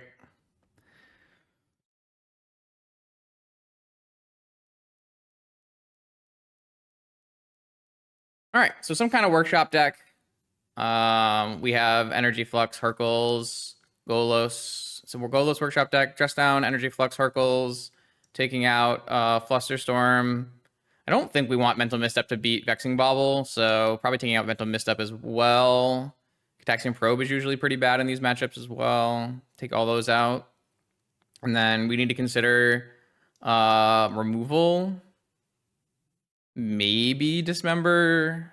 We don't want to play Null Rod. Opponent's deck can play Null Rod. So we don't want that. We probably want to consider Dismember as removal because it hits Golos. But if we were to do that, what would we cut from this spot? Probably just a Delve spell. Cruise being the worst.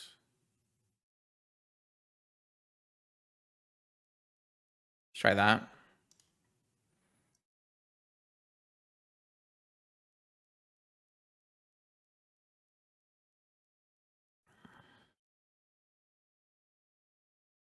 Okay, this hand has pretty bad mana situation, but Force Grief on the draw. It's probably a keep.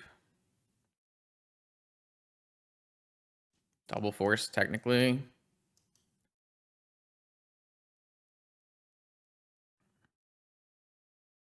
probably no chance that I end up gushing here, right? So I guess this hand is bad against Vexing Bobble. That's true. My bad, my bad. That is a true statement.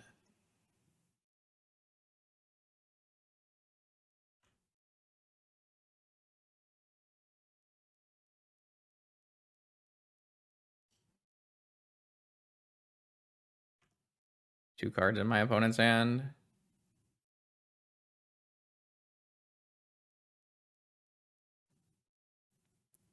I'm starting to regret my choices here.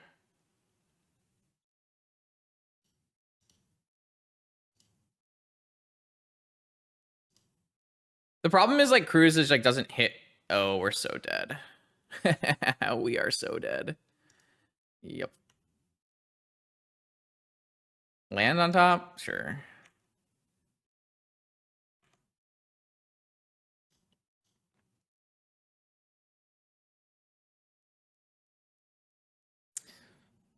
I don't know. I think Dig is just better. And we have basic island in our deck and tons of fetch lands. They drew a spell off the top. They drew an automaton. Okay. I think we should. I disagree. I think we should definitely post surveil grief. Or sorry, surveil post grief. I don't think we should pre whatever. That seems terrible. Why would we do that? Don't know what's in their hand. Just more information to make our decisions with. Fetch land? Basic swamp. All right.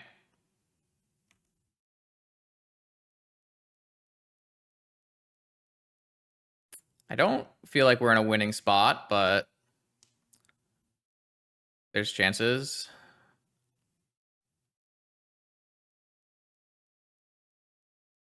Maybe I should just mulligan this hand. On the draw, maybe I do have to keep mental misstep in, and then on the play, I would take mental misstep out. That might be true. Saga Gaming off the top is extremely bad for me. Yeah, we're gonna lose this game. Our deck is really bad at stabilizing if we don't have a frog, because we don't have ponder or anything in our deck.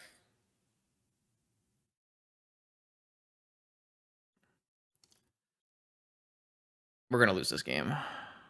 Oh, we are so dead. Yeah, this was a bad keep. This was a bad keep. This is my fault. Bad keep. If my hand had like another land, or maybe they had a frog or something, then this hand's fine. But I mean, to be fair, my opponent deck also doesn't have any way of doing.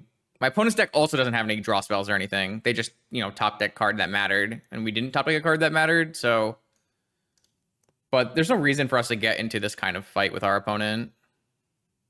They top deck double Saga. Seems good.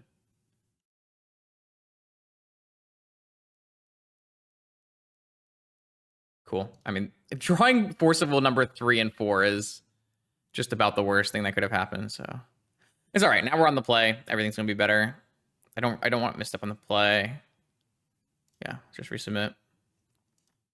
That's my own fault. I kept a hand that I should not have kept. It looked good, but it really wasn't doing anything. I mean, the bobble doesn't matter there. The forces are going to be dead if there's a bobble or no bobble. Like the forces aren't doing anything. The bobble is not a problem there at the end. I think people have a pretty bad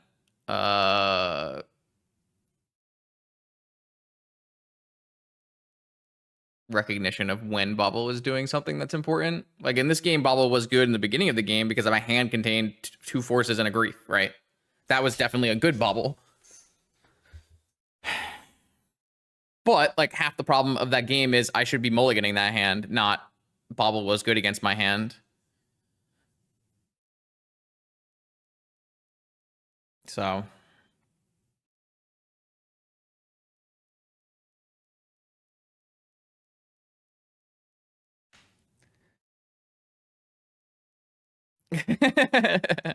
isn't that more of a mono white problem? Mono white is like an inherently like horrific build of magic cards.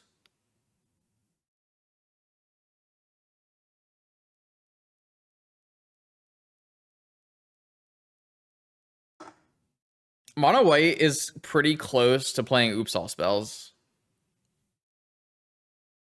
when you think about it. It's definitely closer to oops all spells than it is to like death and taxes, right? Yeah, you're just like hard mulliganing on the play on the for 4 mana or 3 mana on turn 1 to play a card that probably wins the game, Archon of Emeria. So my hand has a force and a wasteland. Man, I hate this hand so much, but it's a keep, right? It's a keep. Because I can just cycle for the card. And reanimate a 6/5 that they can't beat, so it's a keep.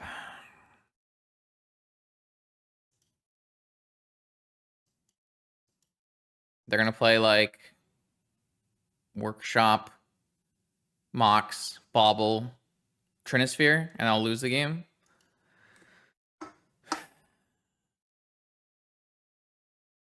I don't know. It's keep though. It's definitely a succinct game plan against what my opponent is doing.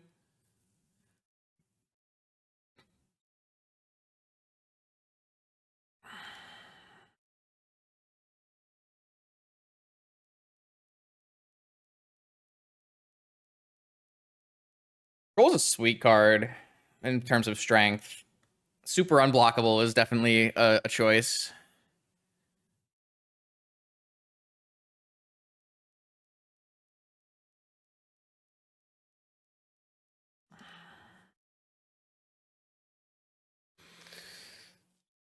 All right, 6-card hand from the opponent. Wasteland go. Well, I call Menace unblockable, so yeah. We're saying the same thing. Menace just reads unblockable to me. Vexing Bauble hurts Mono White because Mono White has to mulligan to multiple pieces of 0 mana acceleration to play the game. Like, I'm not supposed to force this Bauble, right? Like,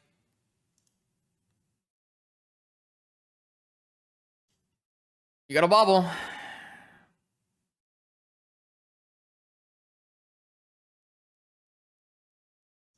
Doesn't...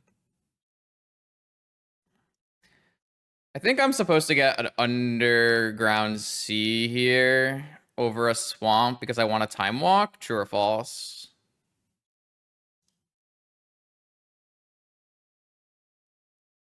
Like, I don't want to Time Walk this turn. I want to Time Walk after I put a thing in play. So maybe I'm still just supposed to get a Swamp anyways. A second Reanimate is not great. But like if I go Underground Sea, Reanimate a Troll, and then Wasteland their Workshop, am I winning? Probably winning.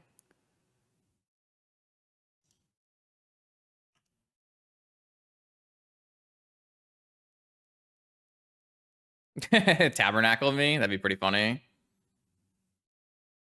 Saga Gaming. Can't play any Moxen right now, so they have to crack this bubble. Oh, they can play a Soul Ring. Fantastic. That's so frustrating. Okay.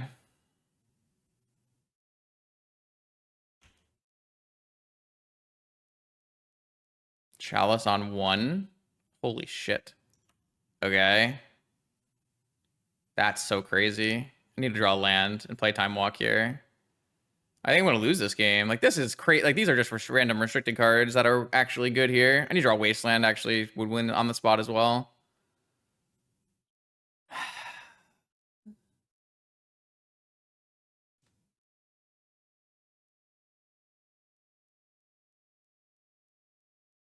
I just thought this would not really be good because they won't ever really be able to use their Saga, but Soul Ring is so good.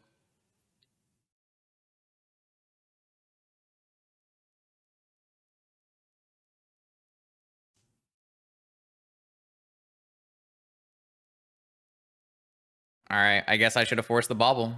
My bad. My bad, I guess.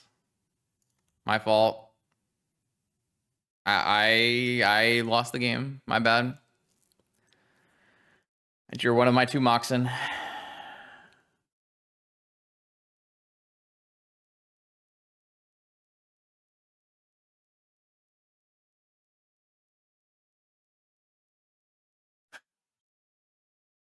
No, I mean, this is on me, right? If I just force the bobble, it's an easy win.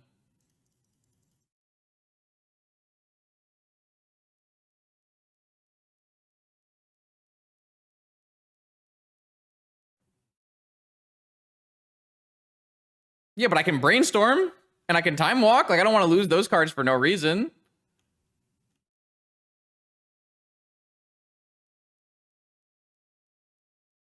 It's not always force the bobble. That's definitely not true. Land? All right, we hit our land. That gives me time walk. Which puts my opponent to 2.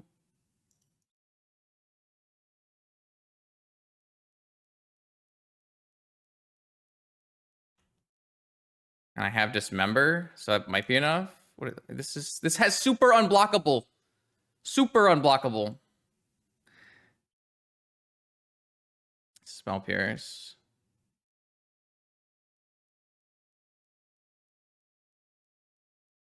I need to Dismember this now. It might still just win.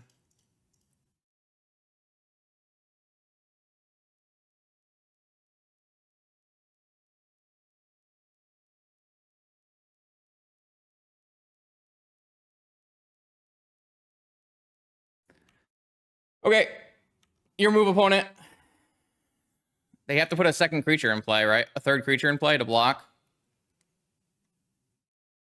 They need to make a creature, and they can't use their tomb. Like, we've won from here, right? I told you Time Walk was enough, and Time Walk was enough. I'm a little off kilter at the moment. I'm gonna try to recenter myself.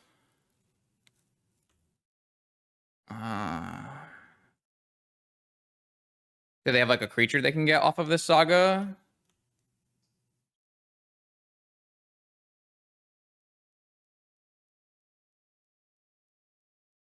Like just the Soul Ring Chalice line here.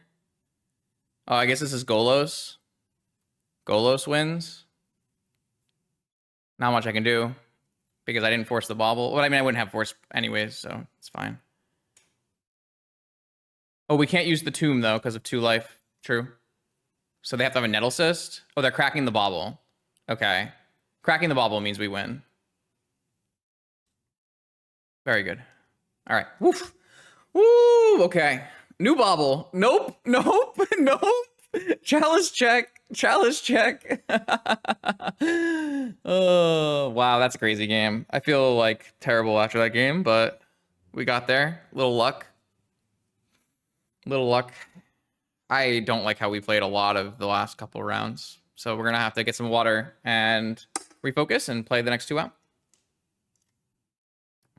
Welcome to round 5 of 6 in this Vintage Challenge. Win and into top 8. 3 4-0 players. Me, Discoverin, and Kenzaburo, who is last seen on this deck, which is quite something. 4 White Orchid Phantom. White, destroy non-basic land. Basic land comes into play tapped. Also, just Jeskai, Luris, Preordain, Ponders, Swords to Plowshares. If we're up against this deck, I don't know if we can ever win. So, hopefully it's not this deck. Our hand has Grief, and yeah, keep. Opponent did not reveal a Luris, so we don't have to worry about it as much. But opponent, Kenzaburo is a deck builder for sure. Always shows up with some interesting ideas. So I'm not gonna rule out Swords to Plowshares yet, because if you look here at 4-color, 5-color control, it's Kenza, it's Kenza, it's Kenza, it's Kenza, it's Kenza, it's Kenza, it's Kenza. This is what they do. They play a pile. So hopefully we don't have to beat too many Swords to Plowshares, because that could be or Deathray Shaman. Deathray Shaman also an issue, huh? I have to force this, right? I don't want this in my life. Yeah, that's not how this works. Piles can win games all the time. Nope. All right. This is a bad spot.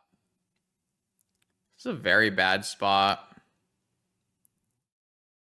I don't even really like griefing here that much, but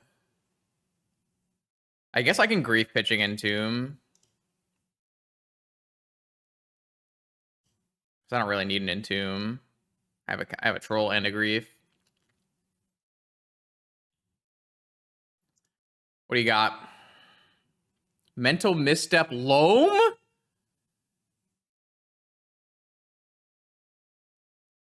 Okay, I guess I will take your Mental Misstep. Cooking. Underground Sea.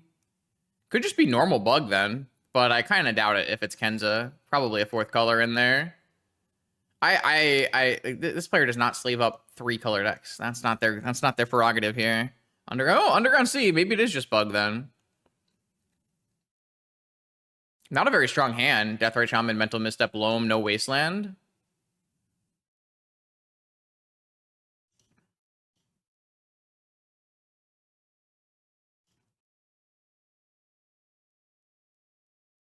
I'm gonna go with Undercity Sewers.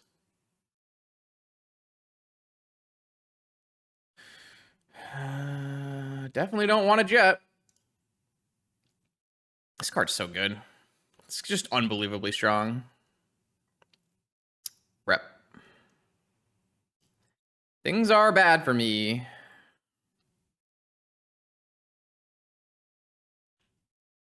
Things are bad for me. We need a frog is what we need. Where's our frog? Yeah, second tropical, second underground sea. It's gotta just be loam. I mean, I'm surprised they didn't loam here. Try to find wasteland. Wasteland is like pretty good against me. You know, yeah, until they slam an Oko, and then we can't win.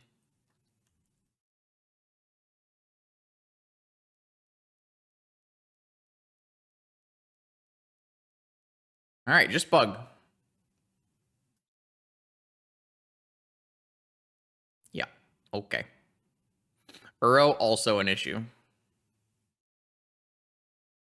We really are playing Legacy. My opponent has top deck slightly better than we have here with the Uro on the top. Not ideal. And they're going to be able to play it next turn. Their hand is 2 lands, but... yeah, unfortunately, my deck is a little bit more geared to play Vintage, where this is a little bit more geared to play Legacy, and we are in trouble. We are in huge trouble. We are in big trouble. I sure hope we find an Ancestral Recall on the top of our library. That's a frog. That's not nothing.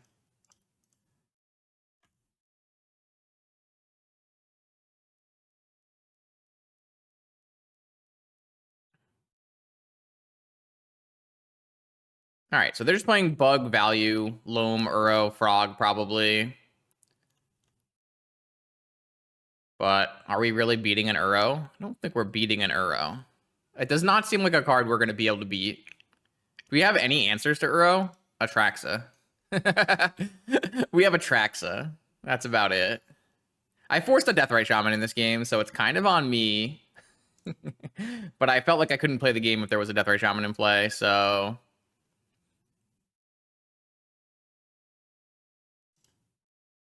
I mean, this is just a clear and easy Uro. Infinite mana. Not much I can do about it. At least we can hop our Froggy in. Yup. That's a Titan. Also gains 1,000,000 life every turn. Also draws a card every turn. It's like a frog, but bigger. Drew an Oko off it? You drew a lethal thought. Okay, okay. I've seen enough. We may have met our match here. Though the opponent's got a bit better of a legacy deck than we do. Unlucky. I guess we're bringing in pushes and dismembers and taking out negations. And maybe we're bringing in Dress Down. I don't really feel like Dress Down's good against my opponent's deck, though. But none of our cards are good against my opponent's deck. We're not really geared to be able to beat this kind of thing at all. I guess we could bring in Ley Lines. Is that crazy? It's probably crazy.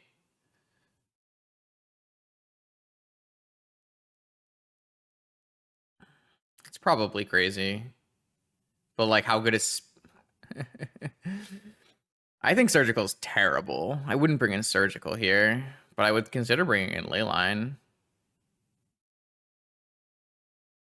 Yeah, they have 1 Uro in their deck, chat. We're not going to bring in Surgical for 1 Uro. That's crazy. Leyline does a much better job of what you're trying to do.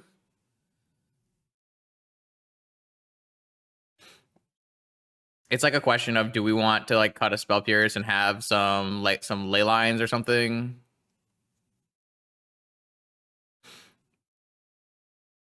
The problem is, like, is 2 Ley Lines better than 1 Surgical, really? I don't want to pick out Force because I can't beat an Oko, so I need to have some forces in my deck, but I don't want to play Negation if they're playing mono creatures. Last time he registered Uro, there were 4 Uros. That's certainly a choice someone could make with their lives.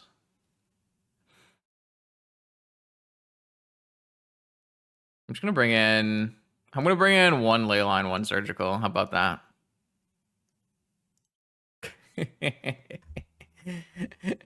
Got him.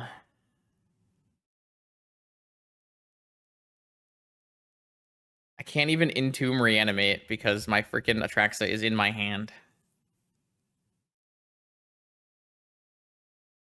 I mean, this is still probably good enough.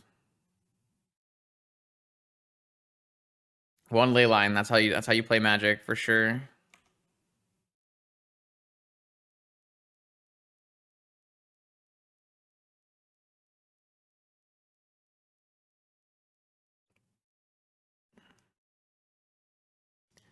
Skillfully played around it. I think I'm gonna get a basic swamp here.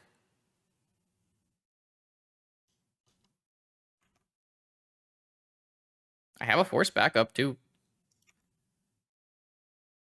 I also have second reanimate. Troll in the dungeon. All right, I have a troll in play. I mean, I can Entomb Reanimate another card. And we have force. It's not like it's all in or anything. I don't care about a death right? What can I Entomb, though? I can Entomb a frog. I could Entomb another troll. That puts me at how much life? 8? 7?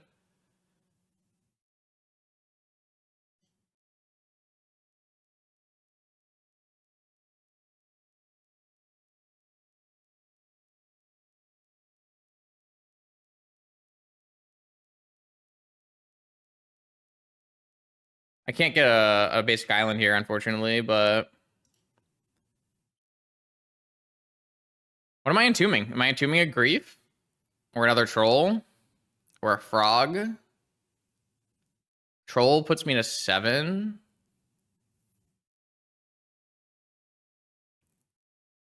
Grief puts me to 9. Kind of like grief more. I have 4 strip mine plus grief. Should be enough interaction. I got dazed? No, there's no Archon in our deck. We're playing vintage chat.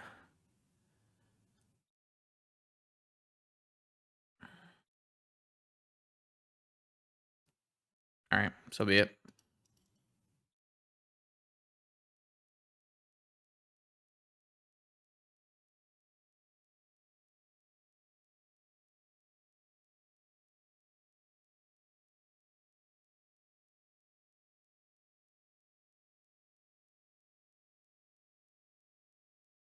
This thing is going to kill my opponent, right? So I think it's fine.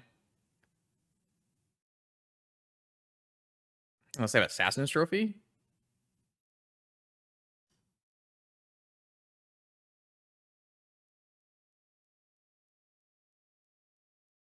They just have force backup? Okay. I mean, I lose, I guess. My bad. I guess I had to play around Days force backup. My fault.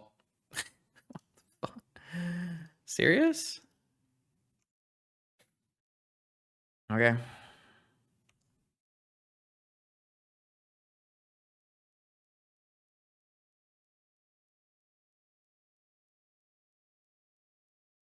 Loam.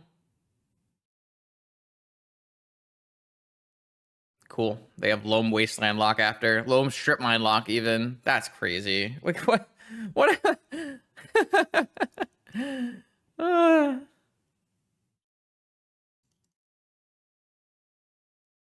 my opponent is just legacying me out of this game.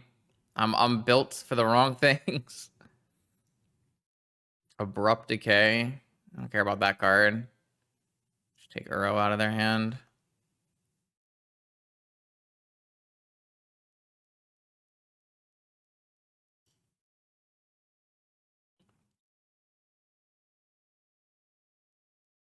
They just loam this turn.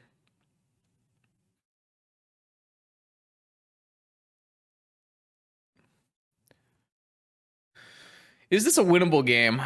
12, 13, loam strip mine, but I have a grief in play that can't get Abrupt Decayed. They have an Uro, but they're not going towards 4 mana at the moment.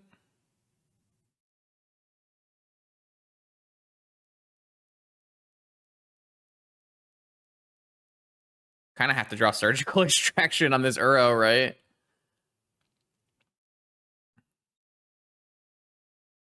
We have Ancestral and Cruise are really good draws here. When they're tapping their Deathrite Shaman, Reanimate's still a good draw. Demonic is a good draw. Frog is a bad draw. Force is a bad draw. Though I guess if we get Force blue card for when they play Uro, it's a good draw.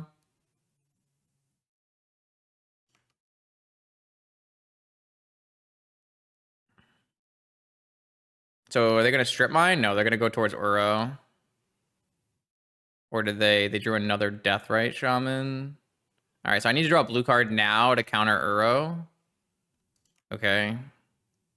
Definitely not playing that into Abrupt Decay, so... But they can just eat every turn. So I don't think this is going to be a winning line.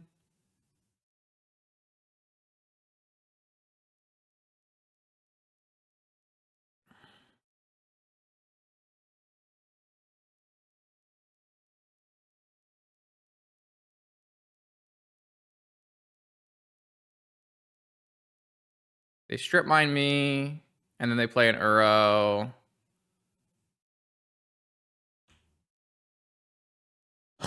Excuse me.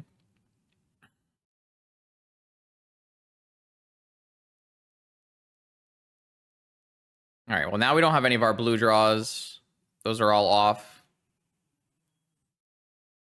But if they take this whole turn playing Uro...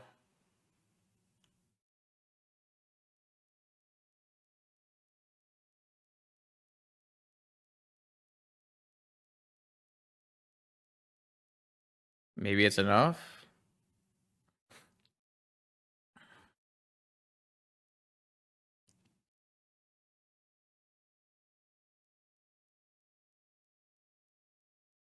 Eats at least a creature out of their yard. How many cards they need to eat? 5? So they can leave Strip Mine. Or they can leave Loam. It's kind of a tough choice. They left Loam. So that means our swamps are staying in play.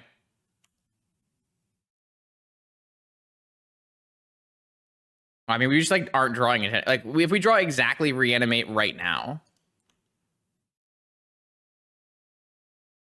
Frog is not good enough.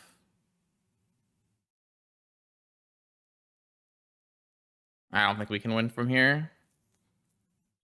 I guess I went all in early and lost. I mean, I got dazed, right? I got dazed on the draw by the 1 daze. That feels like awkward, but not something that I should have been playing around, right? Like it wasn't like I was gonna wasteland their land. They had a Deathrite Shaman in play. I don't think I'm ever playing around the 1 daze on the draw.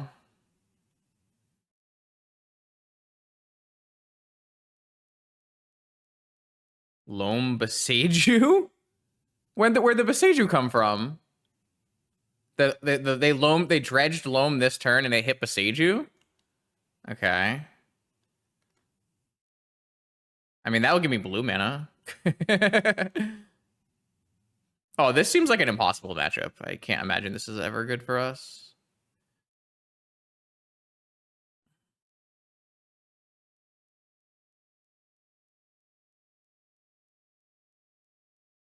I can't do anything other than block, right? Or attack and make them block. Like, there's nothing I can do about this. There's currently no lands in the yard, but if I get my blue land, then there are lands in the yard, which is kind of annoying. Maybe they'll just exile a spell for 2 damage.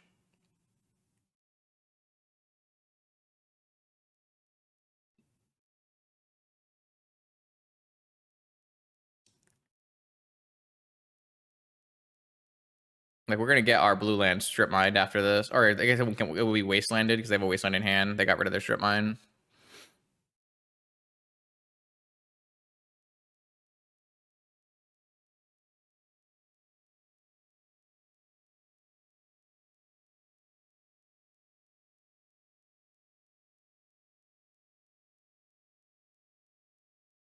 All right. Yep. Makes sense. I mean, I wasn't going to sit back and do nothing, right? Just had to attack. So now they can just eat this land and abrupt decay. I mean, I'm still supposed to cast my frog, right? So what's I got to do? Well, I mean, if I play a frog and they remove the frog, then a second frog is online, right?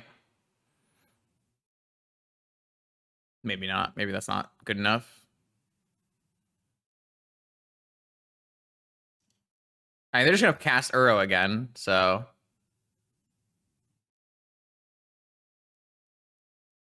they dredged Loam and hit lands. So now they can activate Deathrite and play Uro. Like, I'm just gonna lose the game. I don't know if anything I do matters. But the good news here is like they have to use their Deathrite Shaman to play Uro, so I can technically reanimate something if I draw reanimate off the top. Not that reanimating anything here wins. Because I was. Wait, I don't have any lands to exile with Frog. What are you talking about? Oh. Yeah, you're right. I could have done that. My bad. Yeah, it just delays the game for a turn. But you're right. I could have done that. I forgot about the land they ate at that time.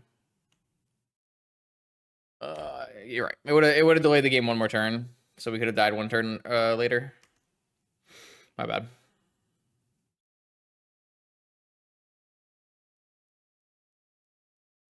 I don't think we're ever really beating this deck unless we have like a crazy scam turn one. I thought our scam this game was really good, but it just like didn't cover it. They just had force backup for Assassin's Trophy on the thing, and they had the days for our second grief, second reanimate.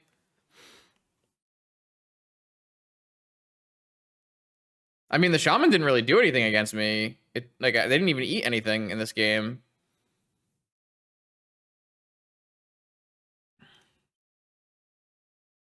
Yeah, whatever. I mean, yeah, I could have played it. We would have survived one more turn, but wouldn't matter much. I think that's just unfortunate matchup. That does not seem like a very playable matchup. Like opponent's deck is probably not good into most vintage decks. But it's definitely good into our deck.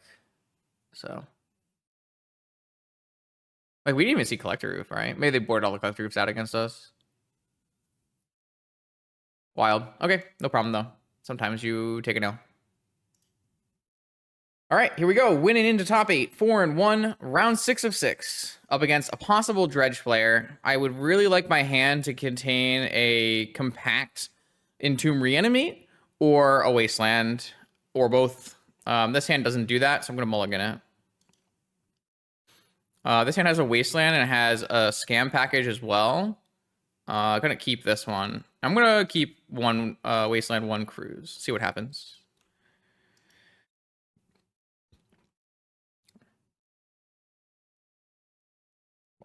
All right, Mana Crypt. So not on Dredge. Still a good keep, of course, because we have Grief Reanimate.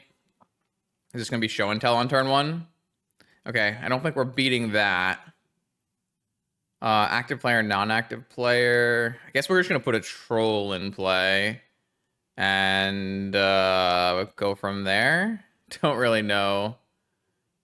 I guess if we put a Grief in play, we could maybe reanimate another Atraxa if they had 2 Atraxas. And that would be okay. Because a Troll isn't going to beat an Atraxa on its own. So, like, we can try to high roll, and... I mean, they're going to have a Force is the problem, right? But... And also, this stacks in a really bad way for us, where I can't even hit it post Null Rod. I have to hit this Mental Misstep anyways, so... Alright. They hit Tinker, Force, Fluster. Yeah, we're just dead. They didn't even hit an Attract so that we could steal. Okay, I will just concede from here. It's fine.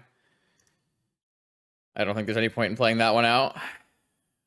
Well, I mean, that's something that happens if we don't have Force in our hand. Our opening hand didn't have Force either, so.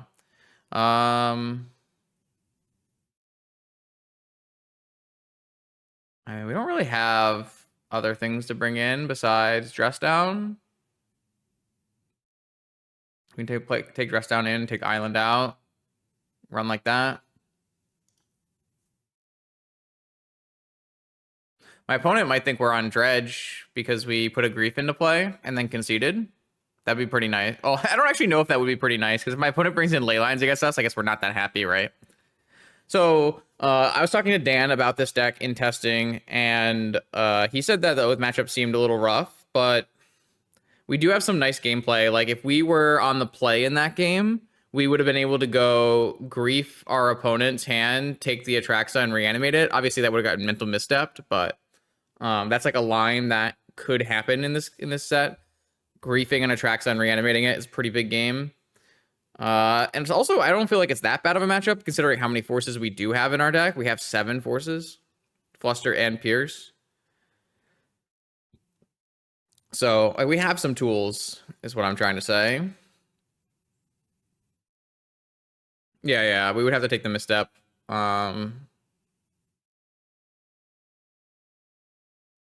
And take the show. And it would have been, I mean, it would have been in a pretty good spot, right? It's probably take Atraxa over show just because we can draw another reanimate. Obviously, they can draw another Atraxa as well, so maybe that's a risk that we're not willing to take. Kind of depends on the rest of the hand. But so, like, we don't have the best answers to Oath, which are like Containment Priest. We don't have direct answers to the Oath of Druid's Enchantment. If the Oath of Druid's Enchantment resolves, it's going to be bad for us.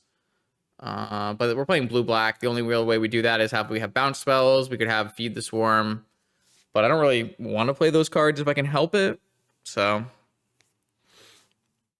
yeah, I'm kind of hoping my opponent thinks we're Dredge and boards accordingly. But even then, thinking we're Dredge does have some negative ramifications in terms of if we get Leyline of the Voided, our deck does lose some amount of power. So this hand has Entomb, Reanimate, Force. It's a pretty good one.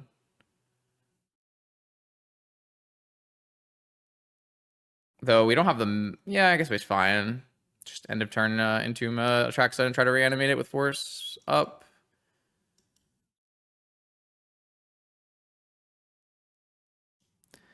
Seems okay.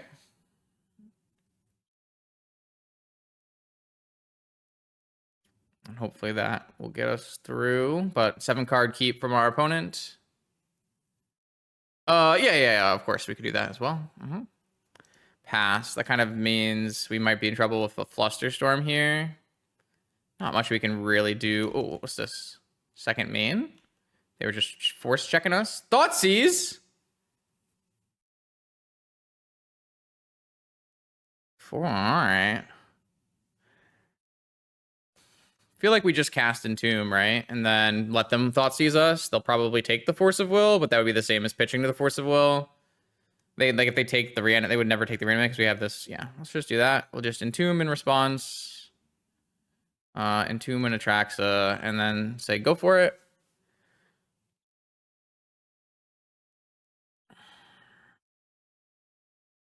Assume they'll just take a Force. Yep. And they have a Mana Crypt. And they have a Sapphire. And they have a Show and Tell? I mean, sometimes you want it more.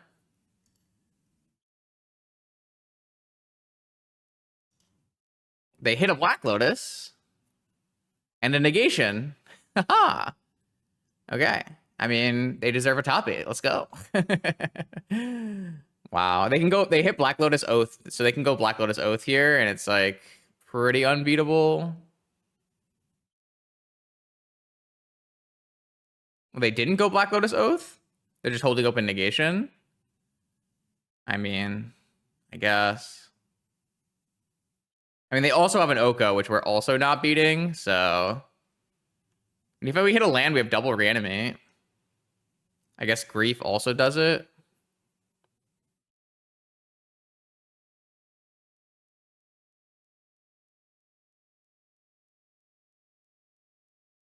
But this doesn't actually win. They just, like... It's still really bad. Oh my god. If I were them, I definitely would have gone show and tell, put Citadel in play. I feel like my opponent made a mistake here. Like, what are we doing? Why are we not... What? Come on. Yeah, all right, well, congrats on their top 8. We were not winning these games. They had the good cards. I mean, I guess we'll play it out for fun. But we're not winning.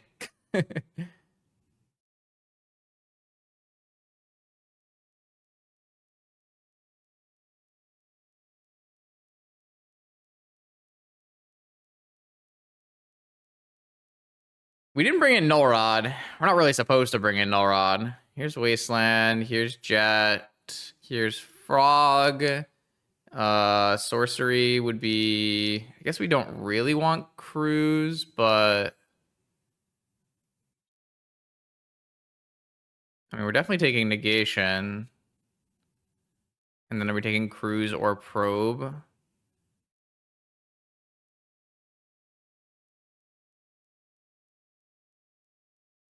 I mean, Cruise is a little bit more castable, but... Probably just take Probe. I don't know.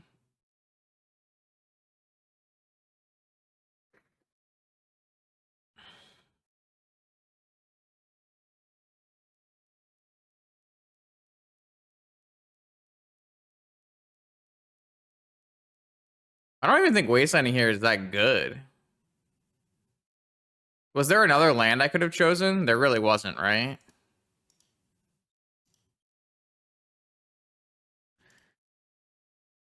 Maybe there wasn't another land, right?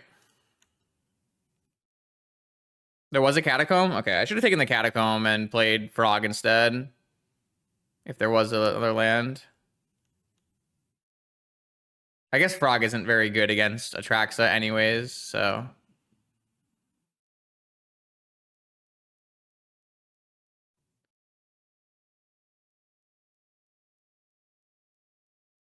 Challenge has been pretty good so far. We lost a rough one to Bug where we didn't really have the tools to win, and in this game we got outdrawn. My opponent had very, very good hands. Top of the line hands, basically. Have we used a Black Lotus in this game? We cast a negation off one, right? But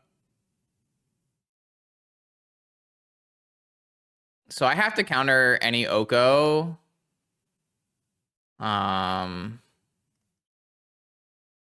Can't beat an Oko if it resolves. So they didn't have a counter the last time they were in hand, but they also have a Demonic Tutor that they could have used.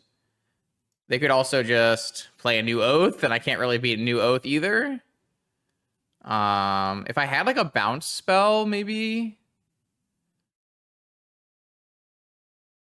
I didn't board in Null Rod. It's not actually good to bring in Null Rod against my opponent's deck. My opponent just happened to draw 3 restricted cards, right? It happens. But like Null Rod's not really good against my opponent.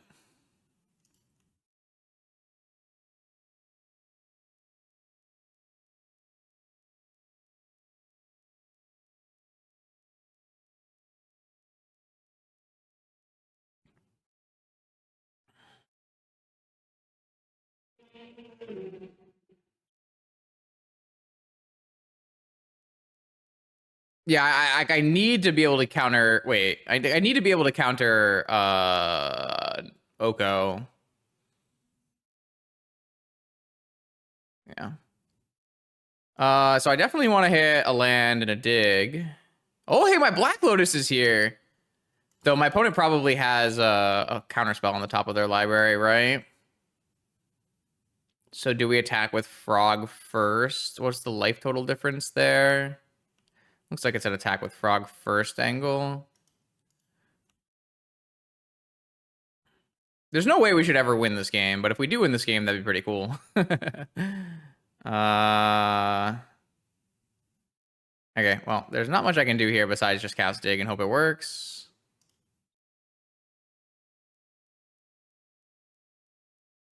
Leaving creatures in the yard.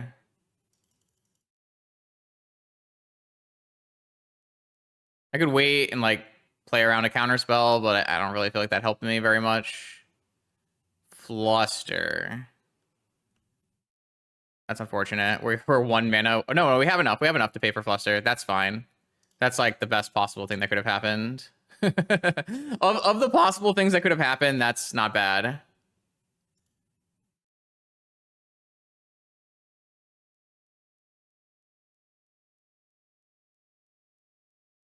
So what's my best draw off of this? Oh, Flash. Uh-huh. That's pretty bad because they do have an Atraxa in their hand, right? Okay. So now they're going to have Force off of this. I mean, like, I can't do anything. I'm just here. I'm surprised my opponent never put an Oath in play. If my opponent on turn 1 had gone Lotus Oath or Lotus Show and Tell, both of those lines were distinctly just straight up winning. My opponent is going to Vampiric. Okay. I don't know what's going on. But my opponent is going to have to beat a troll, which is not exactly straightforward. What did they vamp for? Tinker? Are they going to vamp for a Tinker for a Sphinx? Or maybe they went for a Time Walk? What did they vamp for? It had to be Tinker, right? Because that's the card that was on top. They chose Atraxa, Tinker, Bayou, Force, Pearl. That means they didn't take Time Walk.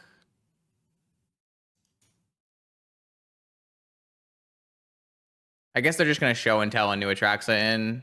But that doesn't win. This resolves?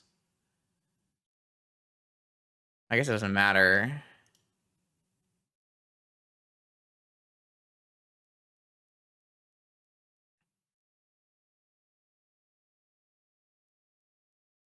I mean, my opponent has a Force, right? So should I just go Sapphire so I can cycle my Troll and reanimate their Atraxa?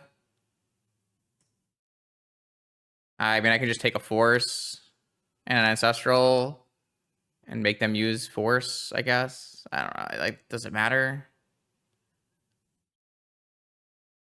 All the things. I guess I'm just going to take Force Ancestral. I don't know.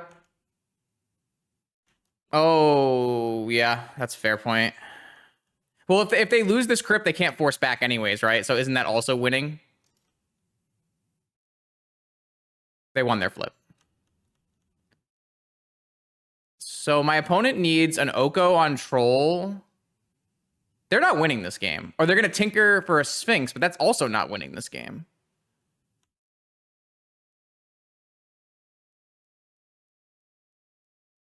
Oh! Yeah, I didn't see that coming. Okay. Fair. Fair. Okay, fair.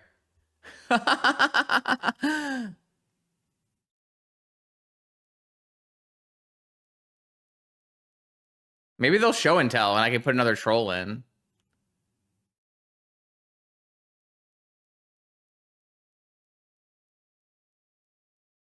Damn. So I guess I was supposed to go for the other reanimate. Huh. Because then they could have died to the thing. Okay. I didn't think about this, obviously. I mean, if I draw a blue card, I still have Ancestral with Force back up, right? I guess they could have Demonic for another thing. It didn't work out.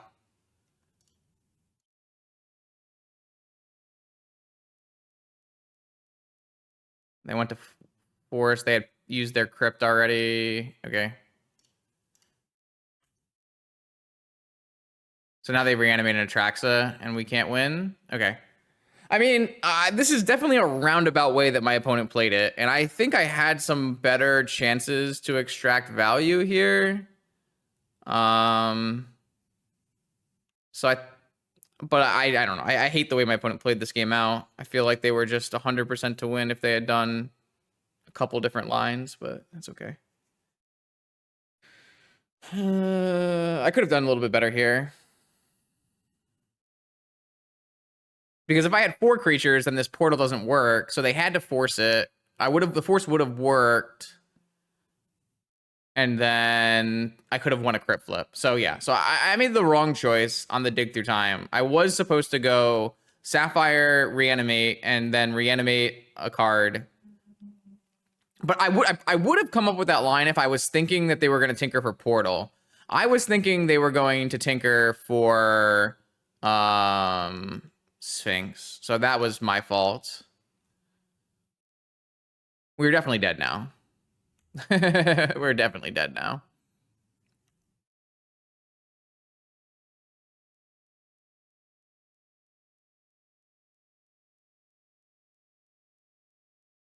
Weird game. Very weird game.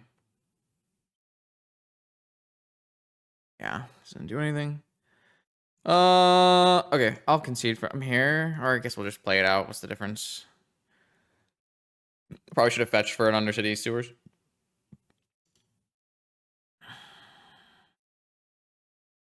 We're just not beating this, so. Okay. Yeah, no, that was a weird game. We should have had no chance of winning that game, and we ended up with a small chance of winning the game, and then I didn't play to the small chance, which was unfortunate. But they also didn't lose the crit flip either, so don't think it would have mattered too much.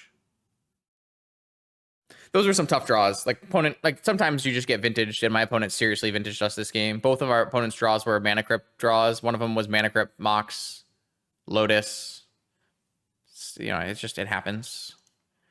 All right, so hopefully our breakers hold out. They should. We have 72% opponent match win percentage because we have. Oh, Shatoon is 5-1, and Dissolutionist went 4-2. Mago went 5-1, and Kenzo went 6-0. So we should be fine. Okay, welcome, Vintage Gamers. Top 8 of the Vintage Challenge against the End boss, Discover N, 5-1 with his patented Doomsday deck. Our deck has an okay matchup in Doomsday, but Discover N is Discover N. We'll see what we can do. This hand is a little weak, but it does have force, probably just to keep, unfortunately. You can't really be asking for more than this. Going to keep this hand. Definitely not a hand we were super happy about seeing, but very hard to put this back.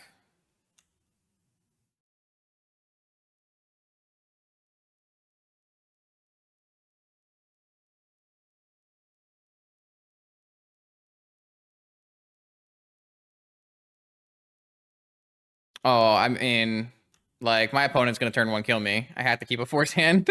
Have you met Discoverin? They're a beast. Now they have perfect information, though, so now they can play a little bit slower. They know about the dress down for their Oracle, but a lot of their piles build around Oracle, build around dress down now anyways. It's not like the old days where I was the only person playing dress down. Players have picked up the idea that dress down is good. Upkeep Ancestral seems good. Classic Discoverin. Gonna force. Don't feel like this game is getting better for me if I don't force here. All right, they had negation backup, of course. Played on my upkeep to get that off. Back up to 6. We drew a Sapphire, not a great one. Maybe we can get towards a hard cast grief. Don't know. Probably just gonna die on this turn.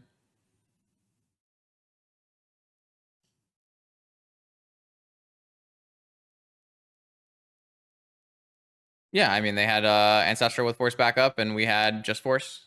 Not much we can do besides mulligan. And I don't think it's unreasonable to want to mulligan that 7, but they shuffled off Ponder. That's a good sign. Second Underground Sea, not fetch land, and a jet, and pass. Okay, let's crack this fetch for an Undercity Sewers and see what we find. That does give us a little bit of leeway. Frog on top. Yeah, I mean, if my opponent didn't kill me that turn, we just have to hope they didn't kill me this turn, and we're gonna go for Frog. Gonna play around Daze as well, so we're gonna go Catacombs, Sapphire, and play a Frog. Obviously, we could Grief here, but it leaves us with nothing and no way to really come back, so If my opponent has it, they have it. That's okay with me. I would rather give us a chance of winning the game by having an in-play frog. Okay, so they're going to vamp for Doomsday and then kill us. Notably, Grief doesn't actually beat Vampiric Tutor here. Vampiric Tutor would just put the Doomsday on the top of the library, and we would die anyways, so...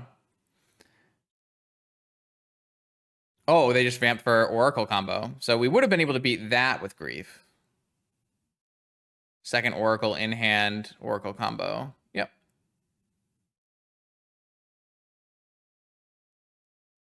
Our draws weren't even like particularly bad. They just weren't as good as an Ancestral draw. See if there's anything different in this deck list. Probably not. Nope. Nothing crazy. Okay. We've invested. Looking for a little bit better hand on the play.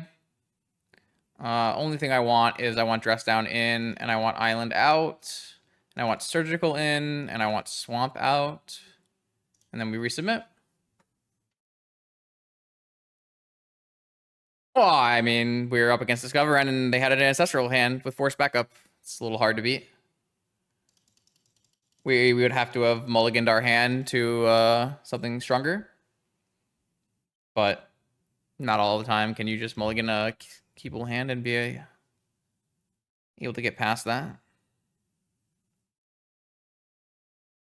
So yeah, if my opponent, if I agree with my opponent there, then they would just vamp in response and put a Doomsday on the top of the library, and then they could easily do a pass the turn Doomsday pile, in which case we have nothing left in our hand either. So that would is also losing. So I think I like the play of just play the frog and see if my opponent is got a little more air in hand.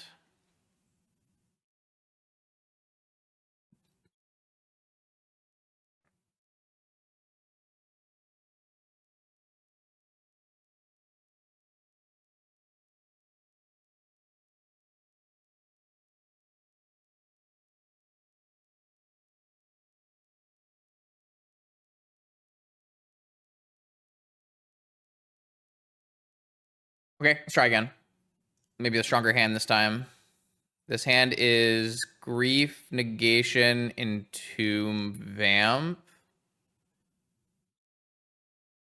Oh, I actually disagree. I think Frog is much better than Bowmaster here. I don't think Bowmaster is actually good against Doomsday. It's highly overrated against Doomsday, whereas Frog just draws you infinite action. I think, because I played a bunch of Doomsday recently in preparation for the NYSE, and if people played a Bowmaster, I was usually pretty happy. If people played a Frog, I felt like I had to force it or I would lose on the spot. I think Bowmaster much worse. This is hand to keep. I'm just trying to figure out how we want to play this out. It's probably just like Grief my opponent and then Vamp for a Reanimate and then Grief them again. Seems like a better hand than our last hand.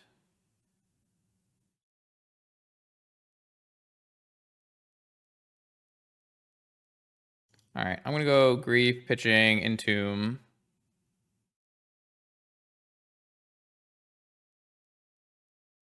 Yeah, but Bowmaster just doesn't do enough. Like, how does how does anyone ever beat Discover N? I just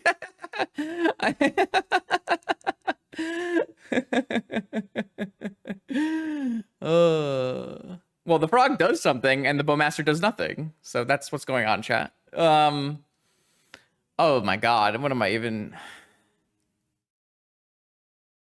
Yeah, they're the goat. They're the goat. We have not played very much Magic in the last 3 rounds here. I don't even know. I don't even want to look at this hand.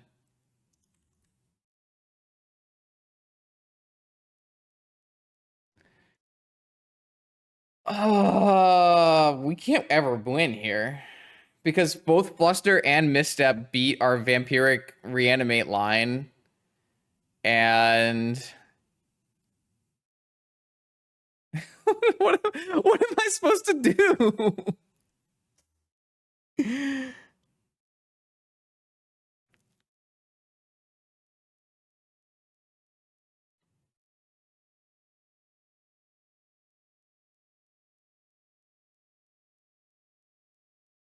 It's not like I can't take a counter spell. There are 3 different counter spells, so I have to take Lotus or Street Wraith, I guess.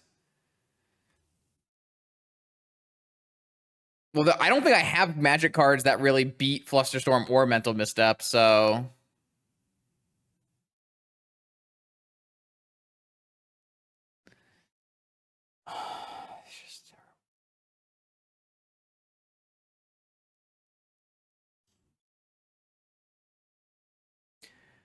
I'm gonna see if my vamp resolves, and I'm gonna vamp for a wasteland, maybe.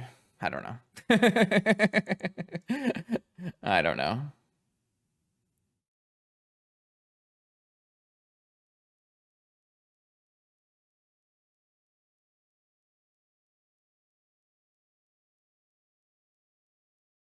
I don't really like Take Force very much.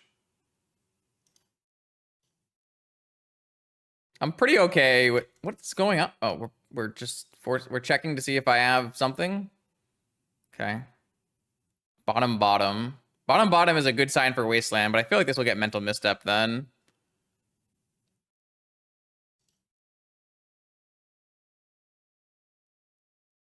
Okay, that's fine. Something. But my opponent's just gonna cantrip out of this, whereas I don't really have the same tools to get to work my way through this.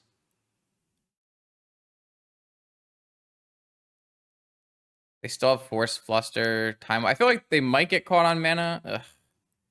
Can I negate this? Not really. I feel like my line was okay, but maybe yeah.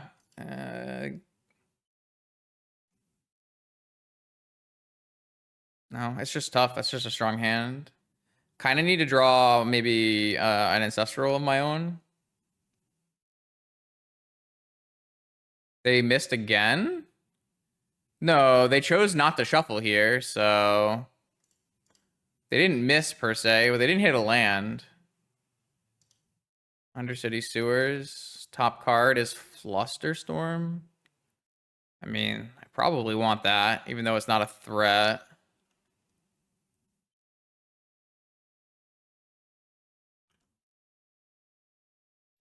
I mean, their hand is Fluster Force, Time Walk, 3 unknowns, so.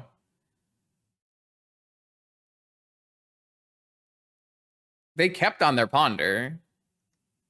They chose not to use Ponder's ability, so they chose to not draw lands. I think I'd rather fetch than anything else here. And my best draw is Reanimate. Reanimate the Grief. Probe? Probe is fine. All right, see if that resolves. Should resolve. So my opponent's 7-card hand is Force, Fluster, Time Walk, Necro, Street Wraith, Oracle, Probe. We drew the Reanimate. We can't force the Reanimate through. We cast Reanimate, they cast Fluster, I cast Fluster, then they cast Force.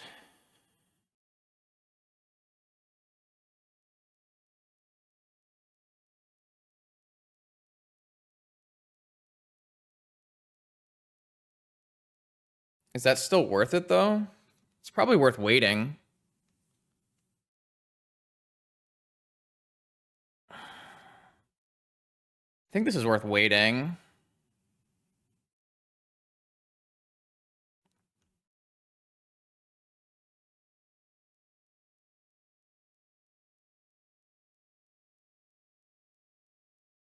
Cycle Street Wraith. I guess if they probe me, they're never going to tap their mana. So maybe this doesn't really work. But I could draw a Wasteland at any point and take them off of Fluster.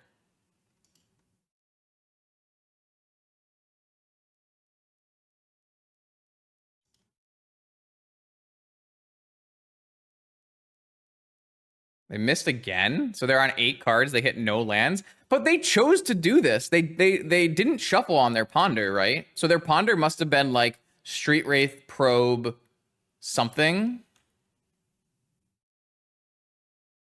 Pitch the Necro, makes sense.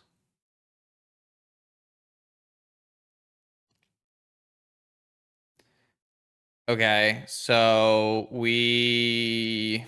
Jesus Christ. We cast Reanimate. They force it. We Ancestral. They fluster. I fluster.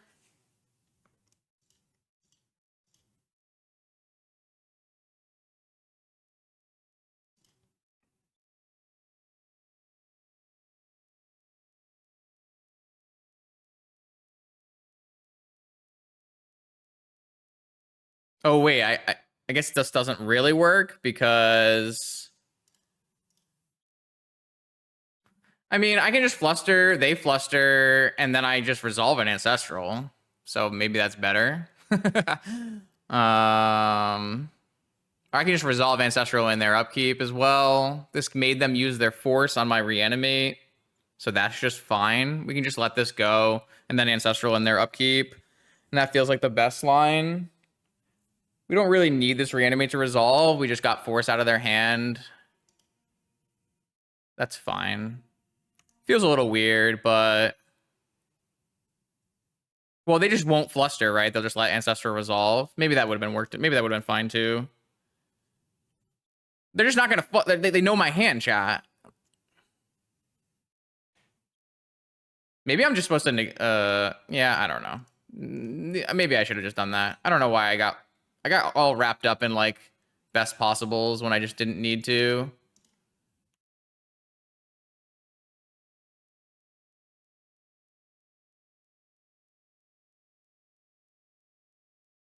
I mean, we're gonna win this game. It's fine. I just like got wrapped up in something. It's okay. Don't worry about it. It was not ideal, but it's okay. I got wrapped up in a hypothetical that didn't really need to matter, so. My opponent got extremely unlucky in this game and never drew any lands, and we're just gonna waste on them out of the game. It's fine.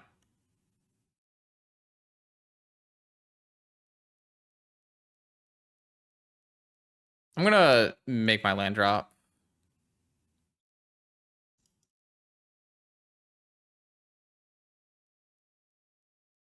That card sucks. I'm just gonna pitch it to my frog. No, I should have just Ancestral in response. I was like a little bit worried about some things that could happen that don't really matter. It's okay.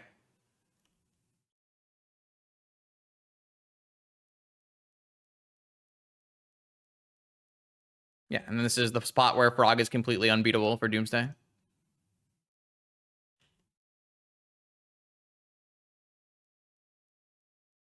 Okay, let's play the next one better. No big deal. So, like, I had in my head just Reanimate. They can't flush. So, they Reanimate, they can't fluster. They force back. I Ancestral back. Then they fluster. But they were just not going to fluster, but that would have been fine. That's the part that I was not getting to. Like, they know the contents of my hand, so they're not going to fluster back. And then, I mean, it's not even a misplay. Like, it results in like the same exact situation. Nothing has changed at all, right? Like, if I drew different cards, it may have resulted in a different situation. I guess in that situation, I could have forced back on the force, and then and that would have been fine. So maybe I would have ended up with a grief. But I think it's also fine to just not even force back there. Like, does grief really matter? Like, I guess it can. Just keep good hands this time. Jesus Christ, chat. The keep in round 1 was fine. It just wasn't amazing, and it wasn't going to beat their hand. Like, if my 7-card hand looks like their hand, then we'll be in a better spot. Oh, do I want to keep in 1 push in case he plays Shieldred? Has he played Shieldred recently? That's a question. The fluster was never hitting 2 spells for value. That's what I'm trying to explain to you. My opponent understands that I have a fluster. I'm never going to get 2 spells worth of fluster. How else do I explain that? Like, I'm just resolving spells for free. Now, if you say, Justin, you're resolving spells for free, you should cast it, then that's a good reason. And I agree with you. But, like, saying, like, we are not ever going to get full value from our Flusterstorm because our opponent looked at our hand with Probe. So they do have a Shieldred. Let me bring a push. Let me bring a push. What am I cutting for a push? I don't really have other cards that are bad here, do I? This Vampiric is pretty bad. Try that. It's not about any other wizard. My opponent gets to cast the card that makes them look at my hand for free. All right, this hand slaps. Yep, keep. I have drawn a Black Lotus hand.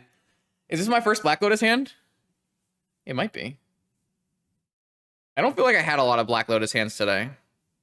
I can't think of any. I definitely had a Black Lotus in play in one game, but...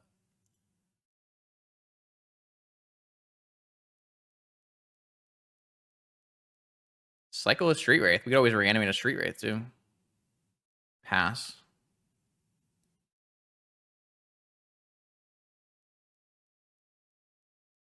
Demonic? Holy shit. What are we doing now?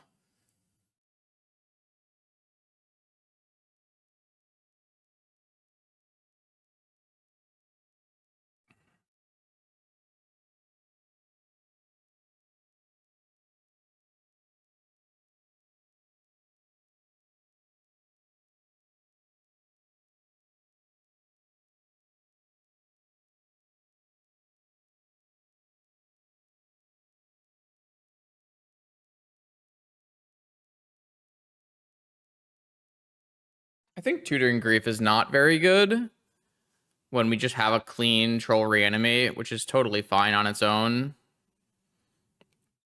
I would rather... I guess it lines up kind of similarly to getting a blue card. Like, I think there's a lot of value in something like Demonic Ancestral here, where I then have Ancestral Negation and Misstep.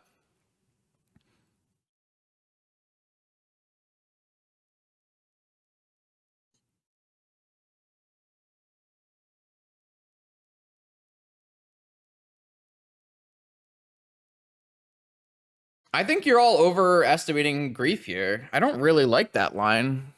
I'm not really sure why you're all so into that line here. I'm pretty sure I want to get Ancestral Recall.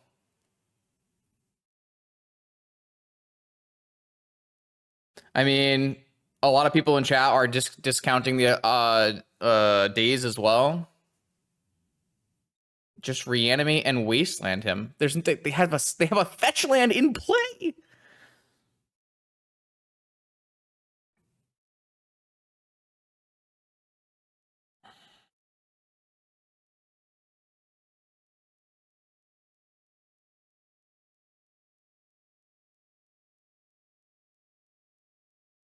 Yeah, I don't like Entomb Reanimate Atraxa very much. I don't like that very much at all.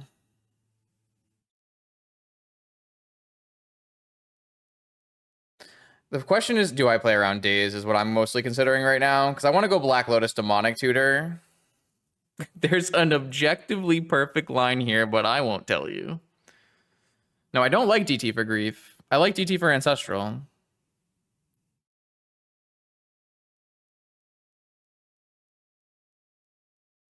All right, I've decided not to play around Days. That's a stupid idea. I'm playing around Days. A little bit. That's what I'm doing. I am doing DT for Ancestral Cycle Reanimate, chat. That's what I'm doing. Oh my, okay, no more chat. I'm turning you all off. Y'all are just picking the worst possible lines.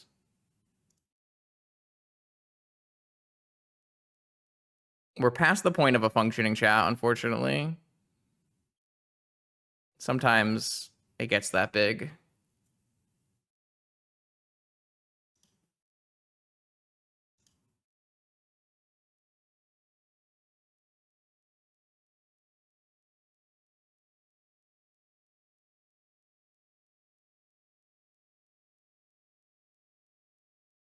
All right. So this is going to be a Flusterstorm on my Reanimate. That's also fine. Okay.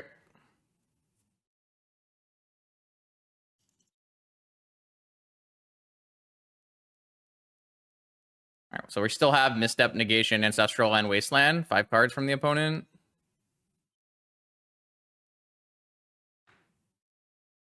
It's okay. I'm not worried about it. And pass. Yeah, I'm just going to start with Wasteland.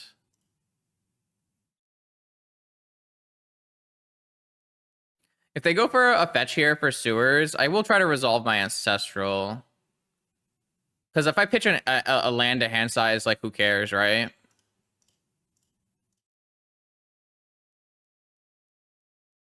They just had Force? Okay. I wanted to play around Fluster more. I could have just waited longer. Oh, I would have had 7 cards, true. Yeah, but I wasn't... They kept a top here.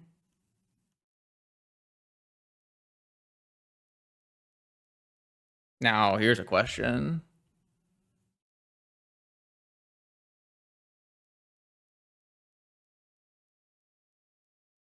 It's a little aggressive, but I like it. Oh, I don't think it's an easy counter by any means here. They have another land? Really? It's not great.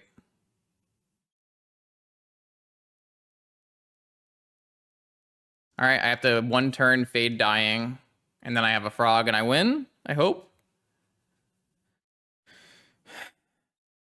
I probably shouldn't have mental misstep that preordain. It was probably wrong.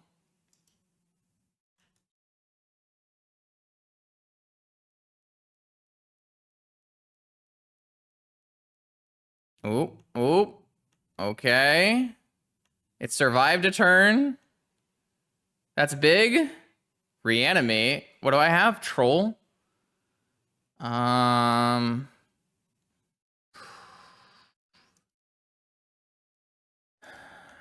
of depends on if I draw a blue card or not, right? Like, we're starting to get to the point where I need to hold this open. They have 2 cards in hand. Ooh, blue card.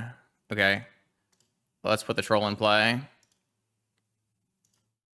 This is good. This is a good spot. I like this. I like some of the things we did here. I don't like all of the things we did here, but that's kind of just magic. Lots of choices. Two attacks, and I have a counter for their first thing. I'm not going to cast Brainstorm.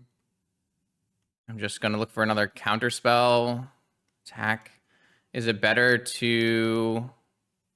I could fetch an Undercity Sewers here and scry before, but it puts me off of the ability to draw a Wasteland, and a Wasteland is pretty strong here. I'm just going to attack. Like, a Wasteland's very good here, right? Stops them from being able to just straight up draw Doomsday. Force. So now I have double Force. Okay, that should be good. Okay, this is exactly what I'm talking about, though, about Frog and Doomsday. Like, this is the game plan. This is how you play. This is the matchup. This is good. All right, not bad.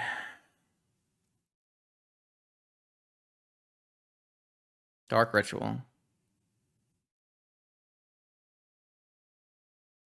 Yeah. Demonic Tutor.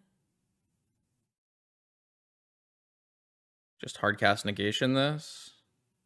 They have Flusterstorm. Just hardcast negation this.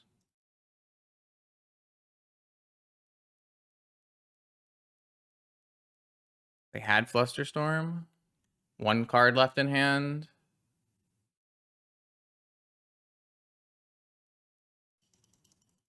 Feel like we let this one go now.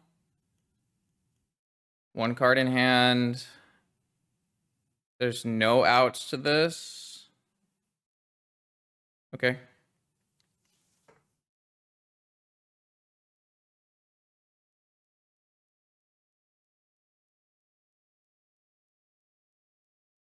Dark Ritual Shieldred, Time Walk, Ancestral. 1 card remaining. Okay.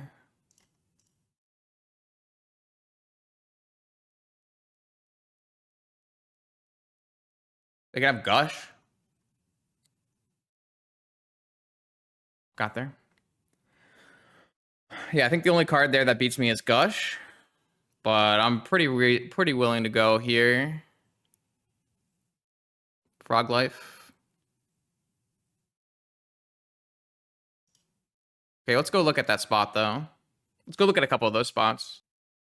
I think there's like a lot to talk about in that match because I'm not particularly thrilled. Quick review while the last match finishes. Why is this so loud? Sorry about that. Okay, so I could have mulliganed this hand. I really don't want to mulligan this hand, but maybe I'm just supposed to mulligan this hand. I don't know. It feels bad. Am I supposed to just mulligan? Yeah, maybe. Maybe I just like you need to use the power of the London mulligan. Like I have so many non-functional hands though. Yeah, but like if this was a 6 and there was no swamp, you're keeping this 6 too, right? Oh, it looks like the next round's starting. All right, I'm throwing an ad break, then we're playing the semis. I don't know. I mean, this probably should have been a mulligan, right? I just need to draw better cards. No, this guy sucks. And then I forced an Ancestral, it got forced back, and I lost. I mean, I kept a frog and played a frog on turn 2, right? That's not even that bad. That's not even that bad, though. Like, this game is not even that bad. My opponent just killed me on turn 3, right? Because they resolved a force. Or sorry, resolved Ancestral. Like, this game, like, I mean, I drew a frog, right? A frog is a good draw there. But this game was a wild one. I can't believe we won this game. We only won this game because my opponent just drew no lands, right? But they also chose not to shuffle on Ponder, but their Ponder was 2 free draws. So maybe it's just correct. This game was wild too. Welcome, Tony viewers. We're going into semifinals shortly here. We just beat Discoverin. We've got Zol, maybe rematch versus Kenzaburo. That would be rough. I don't know. I got a little bit wrapped up in different things here. I liked a lot of this match. It's just this one Ancestral line that I just kind of messed up a little bit. So this should just be Ancestral Reanimate on the stack, cast Ancestral. That Ancestral gets a free resolve because they can't cast Fluster back because they know I have a Fluster in my hand because we revealed it to probe. And so I would have resolved and I would have gotten these 3 cards. Did I already use my land drop this turn? Oh my god, it's so good for me. Oh god, it was so much better. Wow, that was almost a game costing mistake then. Because I would have actually drawn a wasteland here. That's crazy, actually. Oh, Justin, that's so bad. Oh wait, no, I didn't draw wasteland. I drew Frog Force. So I could have forced pitching something if I wanted to resolve grief. Okay. Okay. It was not as bad. It's still a bad play, though, just because it didn't result in a bad play or result in the worst outcome. Yeah, definitely some things to clean up in that game. All right, let's try our best for our finals here. Okay, we're here with the semifinals Vintage Challenge with our Legacy deck, our Psychic Frog Rescaminator thing, up against Juiced. I don't actually know what this player is on, so that's nice. Won the die roll, and I finally have my broken hands. Let's go. Some restricted magic cards. You love to see it. You do love to see it. It's a pretty good looking Legacy deck, right? Right? I'm liking, God, I don't know. I like the idea of just doing things on my turn here, so I'm gonna go Delta. No, I don't want to Entomb before Ancestraling. I think I'm just gonna go... Man, I could wait. I have a lot of options here. I have a lot of options here. I might just wait. Like, what is waiting really? hurt me, right? I can just go Ancestral Fluster on something that they do.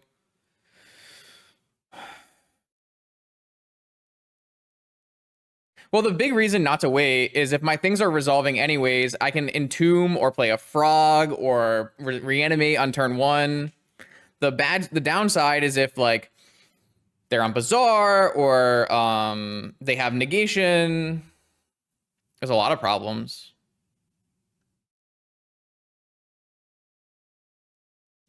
I'm gonna go now. I like going now. Oh, I wonder if I'm supposed to get a basic island here. Probably not. I'm gonna try to, if I can keep my Black Lotus, I'd like to keep my Black Lotus. So I'm gonna try using the Underground Sea. I already have a black mana off of this. I guess that's not true though. If I want to do reanimate, damn. Okay, maybe I'm just supposed to break this no matter what.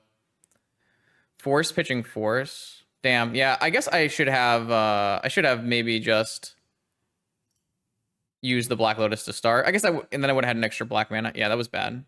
Damn, already made a mistake at the start of the match. I mean, we're kind of losing this game if they have double force, but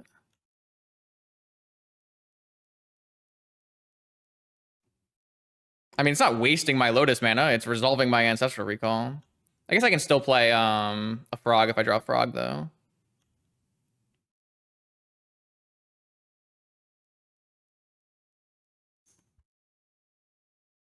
I immediately got the Uber Punish. That's wild. Yep, immediately punished. Well, could have played around this. It's my own fault, right?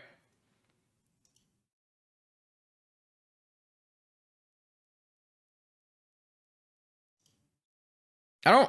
Maybe I'm just supposed to cast it now. Yeah, maybe I should have. Maybe I just cast it now. This represents, like, Bowmaster and a couple other things, though.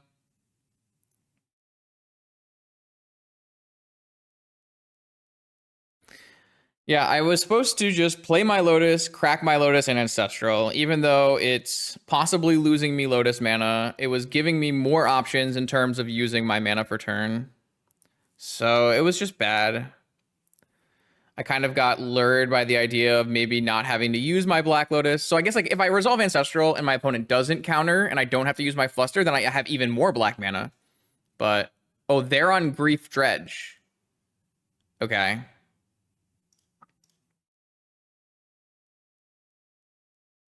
I mean, we have a Wasteland and double reanimate. That's not too bad. That might just win. Okay. So we get to Wasteland them and theoretically reanimate an Atraxa. Seems good. Unless they have double grief, double... If they have double grief force... No, my opponent just pitches Stinkweedium. They're on Dredge.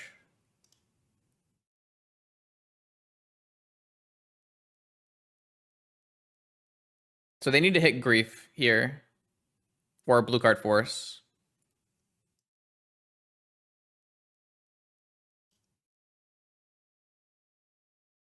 So this is like a really good reason to have cast Ancestral on my turn. I didn't exactly do it in the right way, in a way that we could have 100% gotten an Atraxa on turn 1, but... Or a misstep? Sure, or a misstep. They just put a Noxious Revival in the bin. They hit grief. Jesus, okay. And they hit Golgari Grave Troll as their one dredger, so... Guess we're gonna lose this game? That's crazy. Uh-oh.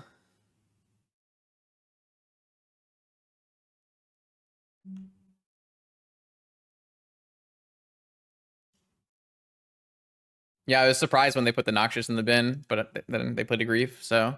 Alright, so it depends on this Dredge. If this Dredge doesn't hit a Dredger in 6, then we're okay. Nope, it did not hit a Dredger, actually. It only hit an Archamoeba and a Nicarid. So that's actually good for us. So now they have to wait and draw a Bazaar or go to hand size. We got lucky. We got very lucky there. I guess they got lucky too, so... I mean, I'm the one who threw the game though, right? It's like 100% on me. I cracked my Lotus for the wrong color of mana, and I almost lost. I mean, I almost lost the game on the spot because of my own mistake, right?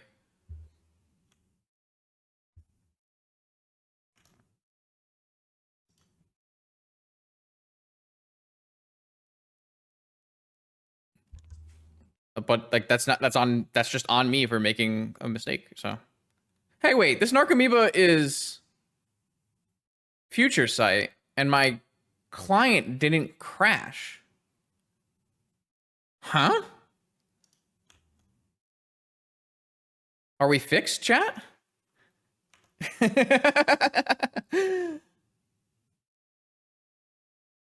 have another Icarid coming back here. Well, I can fix it, but I don't want to play on the smaller screen size, so not really. Oh, they didn't choose to bring back Icarid here. All right, a frog or something, please. Thank you.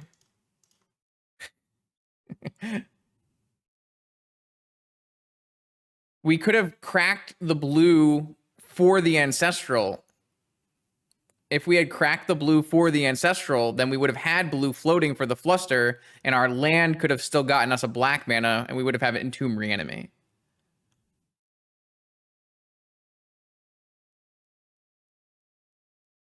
That's a good one. Just cast this first.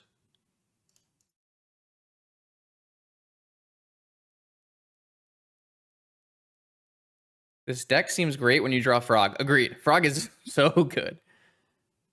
Oh, my opponent actually has blue card Force. That would be unlucky. They have, that would be very surprising.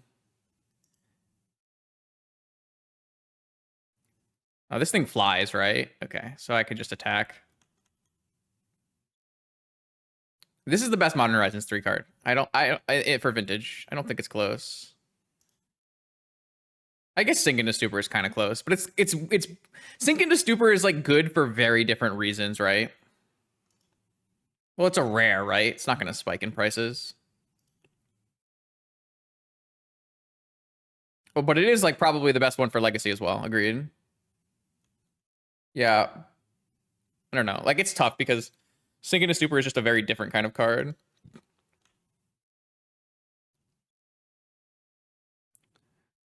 The fact that we didn't get punished in this game is kind of wild. I mean, we did get punished, but the punish wasn't enough. I'm going to discard this land because I would like to try to end this game before my opponent hits 7 cards. Dig through time. Reanimate. Ah, that should end the game. I have double counterspell here, so we're good. All right, I'm going to reanimate an Atraxa with 2 pieces of counter magic. Sweet. I guess we could technically lose this game to a top deck Bazaar. Not really. We can't do that. I lied.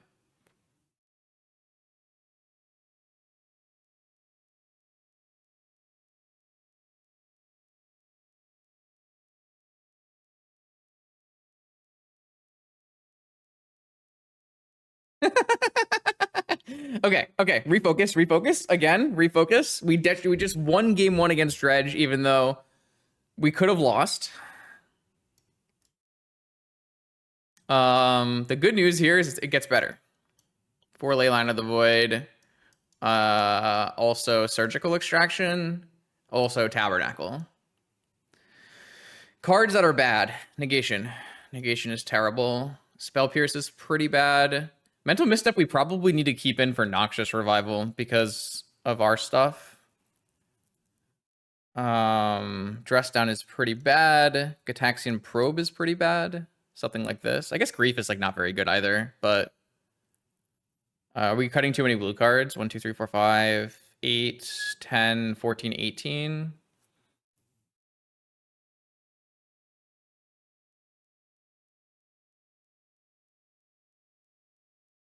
I mean, we don't really need Force that much, though.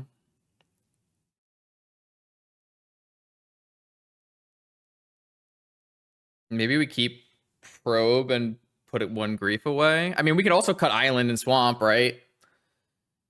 Maybe we keep Probe and we cut Island. Seems fine.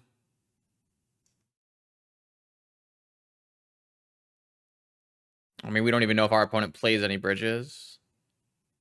Something like this. I think there's a couple different ways you could do this, but this looks close enough to me.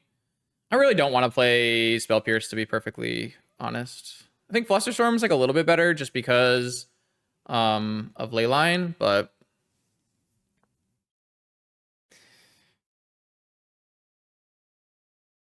I don't know. We're gonna do some mulliganing here. We're looking for a hand that has a Wasteland or a Leyline plus something, if we can help it. This hand has a Leyline and a Force and a Wasteland and no blue mana. Okay, I keep 7 cards from the opponent.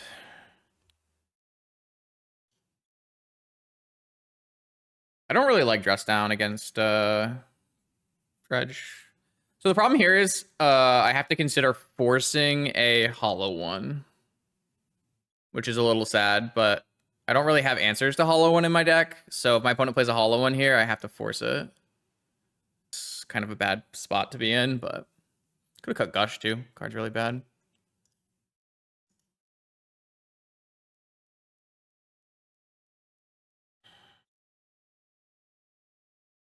They had force backup. All right.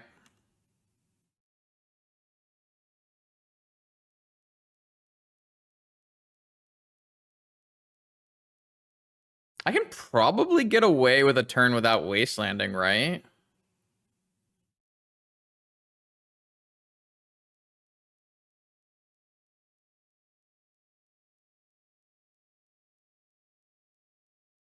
Just like an upkeep ancestral here.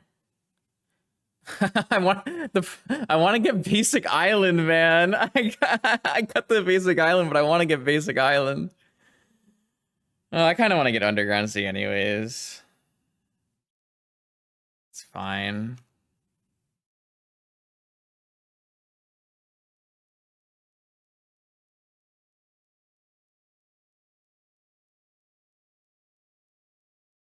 Does this mean I'm upgrade? Does this mean I'm upkeep ancestraling? They have 2 cards in hand. Yeah, I'm probably upkeep ancestraling here.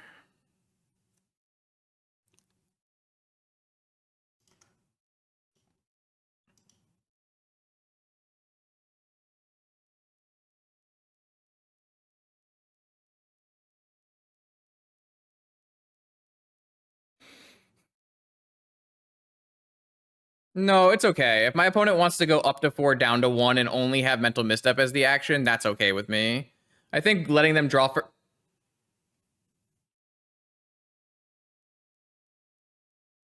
Okay, sure. Well, I was not really beating that one, unfortunately.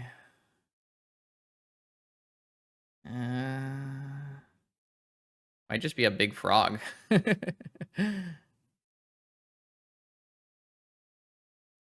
Watch this get forced.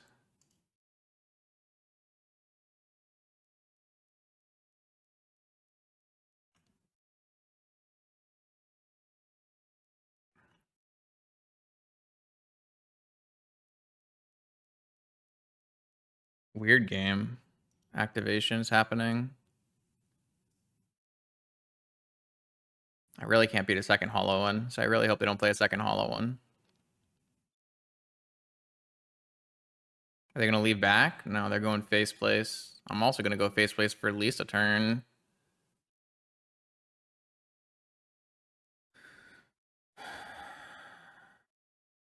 Upkeep Vigor? Green card Vigor? Sicko. Absolute sicko.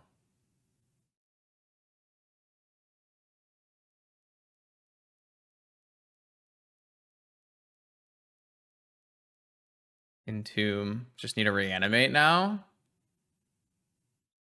This is actually kind of tough because I want to entomb before I draw Atraxa, but if I entomb and I need to pitch cards to Frog, I need to pitch 3 cards. So I'll always have 3 cards, so I can just entomb, right? Unless I wasteland them.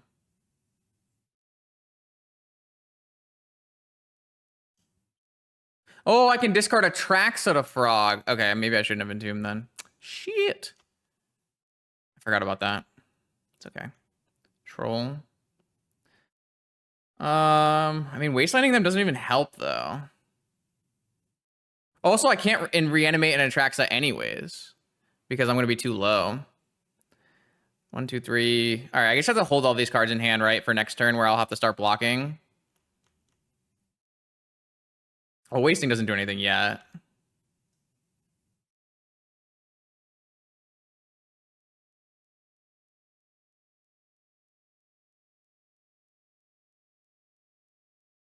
Maybe I can get one more attack in. Wasteland them, one attack.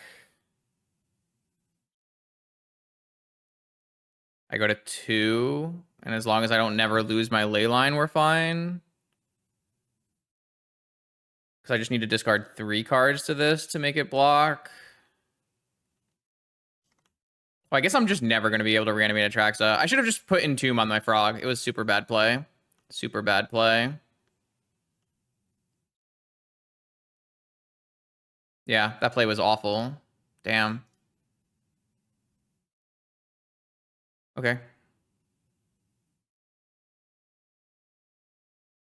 This game is not won. It's actually in a kind of a precarious spot. I'm always gonna cycle this troll, right? Because it just gives me more versatility. Probably just want to go for sewers. I just need 3 cards to pitch to this, so I can pitch Leyline, Grief, Mental Misstep. Because this becomes a 4/5. Yeah, that Entomb play was just so bad. It's a good card to have on top. I feel really stupid, but it's fine.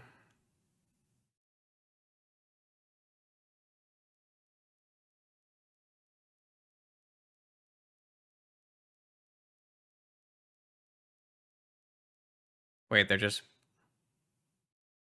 What am I missing here?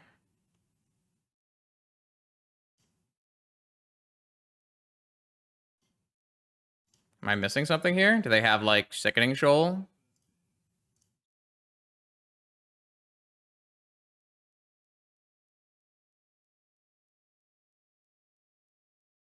Okay.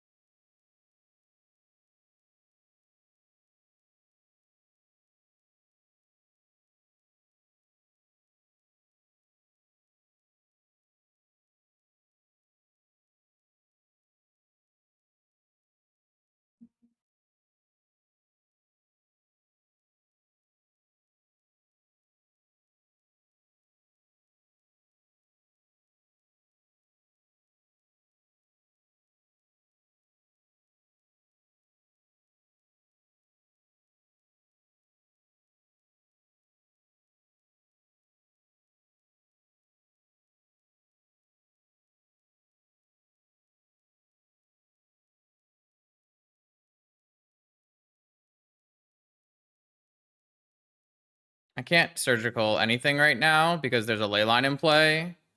But the way I lose this game is Creeping Show. So, like, if they were to destroy my Leyline and then dredge a Creeping Chill is how I lose this game. So I think it's better for me to just take the surgical because I don't think Lotus Grief is good.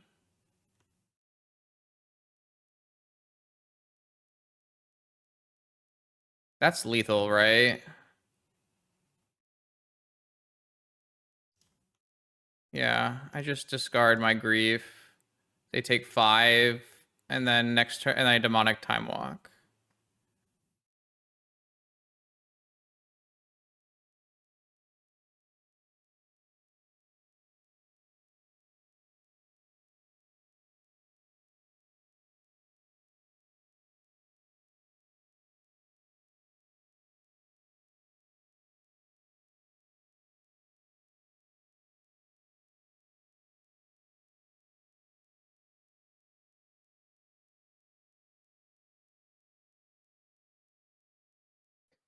Oh, okay. Not bad, not bad, not bad.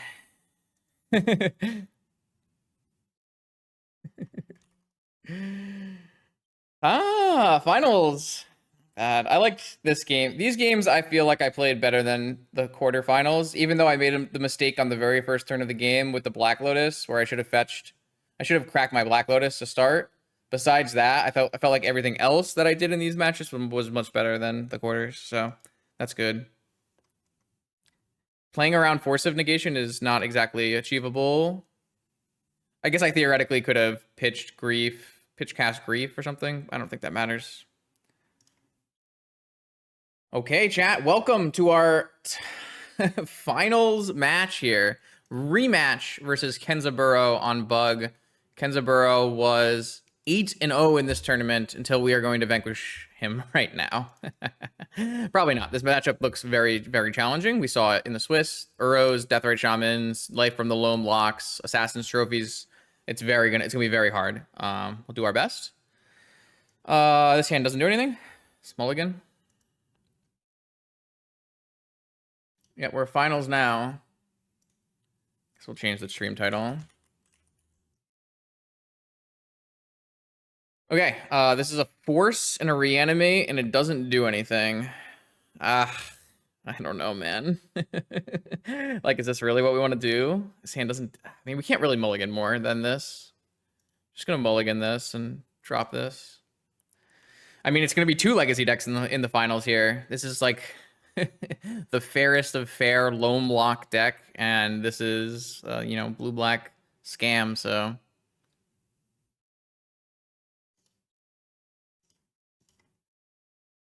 Deathrite Shaman is just way too bad for us. We can't really let this card resolve. They force back. We can draw Entomb right now. Entomb Atraxa. Please, please, please, please. This is my opportunity. Grief. So bad. This card's just not very good.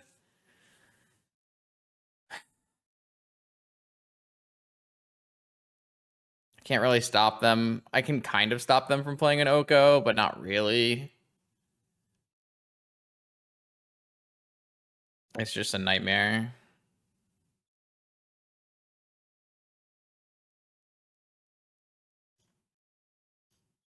Well, let's see if we can buy a turn.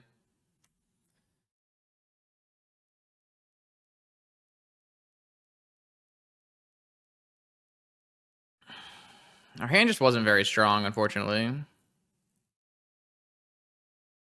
Maybe they'll tap out for a 2-drop. Doesn't look like it. That card does nothing.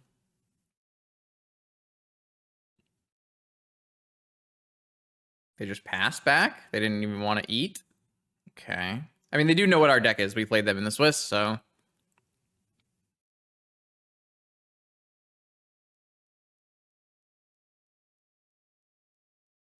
Alright, my Wasteland did nothing, of course. Probably should have just saved it. Should I get a basic island? Seems terrible. Psychic Frog. I like that one. Top that, bad girl. Hope it resolves. I guess I could grief him. Try to make sure the Psychic Frog resolves. I'm holding the Mox so that my opponent does not know we have the Mox, so that they make plays based around the idea that we don't have enough mana to do the things that we can do.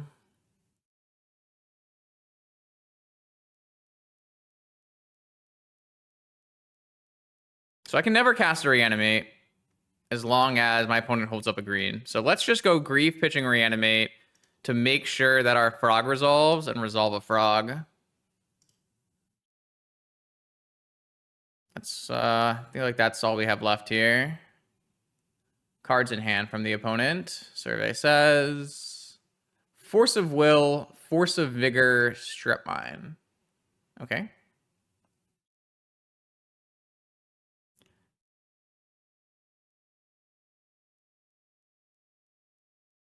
Well, that's one frog in a dream. One frog in a dream. Let's go. Hopefully they don't draw like an Oko off the top. All right, one frog in a dream. Let's go.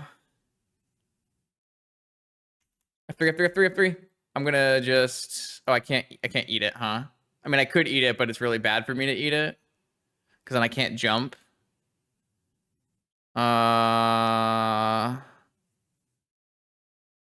It's just 2 life. It's worse, right? It's just worse. It's fine. Yeah, I gotta be more careful with frog and death right activations here. Agreed. That was a misplay from the last round, the last matchup we played. All right, my opponent has Strip Mine Vigor in hand. We need to dodge things like Oko, Uro, Leovold, Loam. Loam is a little bit beatable here. Probe. Okay, rebuy.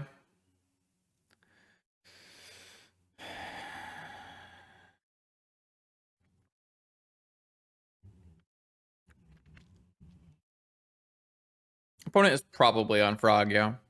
We didn't see him in our matchup, but someone in chat said they saw him. It would make a lot of sense if my opponent was on Frog based on the way I've seen their deck is configured. So we are eating with the Deathrite Shaman on my Force. I don't really feel like I need to jump, so let's just exile this to save our life. I think that's fine.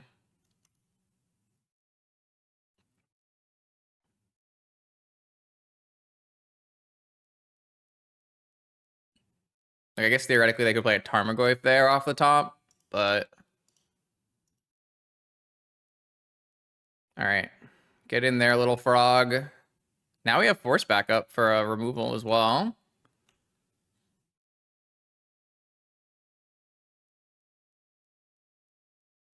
Black Lotus.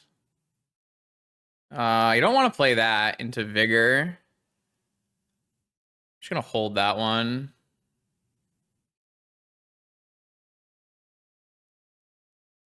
They do play 2 Abrupt Decays at least in the 75. That we can't do anything about. This is exactly 3 cards from my graveyard. Exactly 3 cards from my graveyard.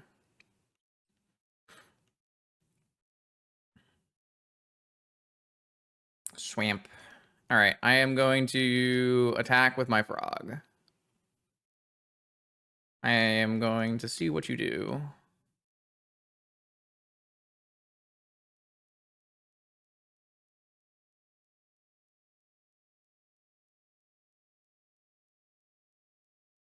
Well, I mean, I can just make this thing bigger. Can't really block, so... I'm not going to pitch anything yet.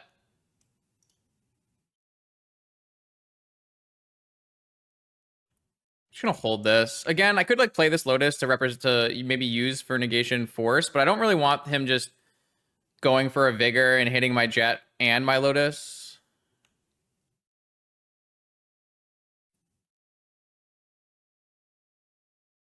Frog is unreal. It's just so strong. Game. A concession. It's crazy. It's so good. That's a very early concession. I would play that one out a couple more turns at least, but... Finals magic right there. A frog in a dream. This is a tough matchup, so getting game 1 on the draw with a pretty mediocre hand. All right, so we're going to make sure we take our lesson this time. We're bringing ley lines in. We're bringing ley lines in this time.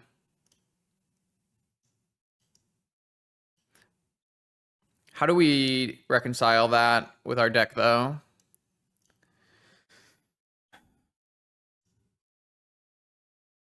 Maybe we have to keep in negation for Loam? That seems really silly, though. Is Leyline better than negation in that aspect? My opponent is playing Uro, and multiple Loam, Deathrite Shaman. Maybe it's just not correct. Maybe it's just, I don't know, but like if I don't bring in Leyline, I feel like I need to bring in negation. I don't really like the idea of like, I mean, I kind of don't even like the idea of Force at all, but it's pretty hard not to play Force here. But maybe we just get rid of Force or trim some Forces.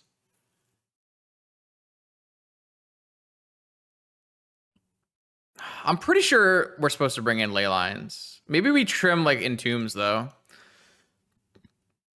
I could see that. Vamp is like reasonable. Yeah, but they're gonna board out Vigor. I don't think we want Dress Down. I mean, Dress Down will be nice against like Leovold for a turn, but it's not that good.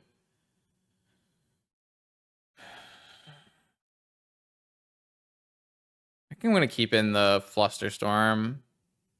I'm gonna do this. I'm gonna trim Entombs, and I'm gonna trim off Tutor, Dress Down, and Negations. Yeah, I think like our best lines all involve turn 1 Reanimate. So I'm gonna keep it in.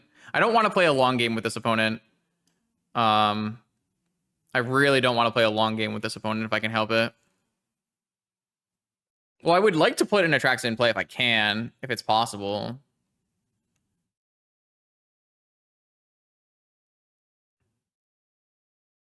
Well, I think our deck has a good matchup against Doomsday. Discovering got a little unlucky against us, so. Well, my deck doesn't even have 4 Entombs. My deck only has 3 Entombs. Okay, that's a bug start. Like, if it's turn 1 Oko, how are we ever winning? Leovold. Yeah, I guess so. Turn 1 Leovold.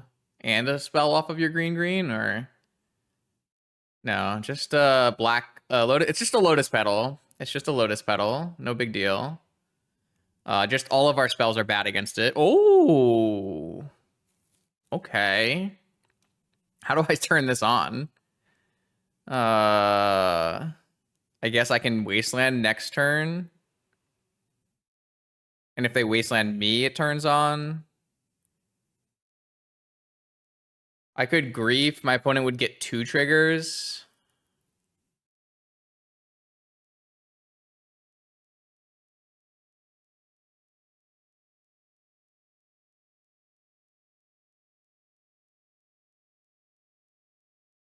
I mean, they're going to get 2 triggers from Fatal Push and from Grief.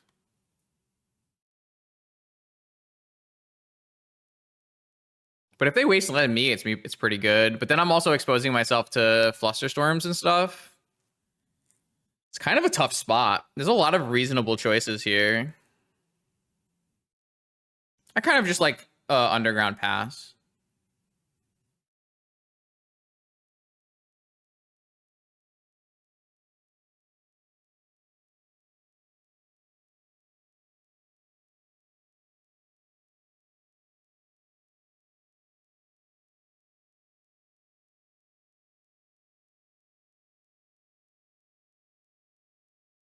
Wasteland, Wasteland, Wasteland, Wasteland, Wasteland, Wasteland, Wasteland, Wasteland, please, please, Wasteland, Wasteland, Wasteland.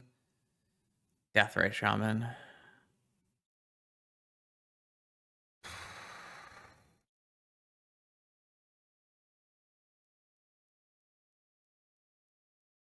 Pass. So now do I cycle this troll? No, because I need it for grief. So my line is going to be Wasteland, the Underground Sea with the Wasteland on the stack. Fatal Push the Leovold. They draw 2 cards. Then we grief them.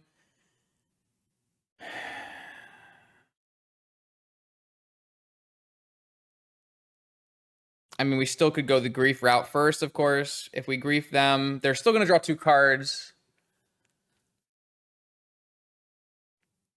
Because active player, non-active player.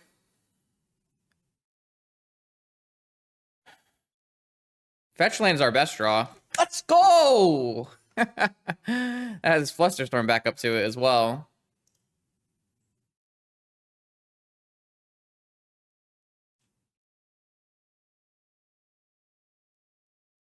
That's a fucking sicko draw. Yes.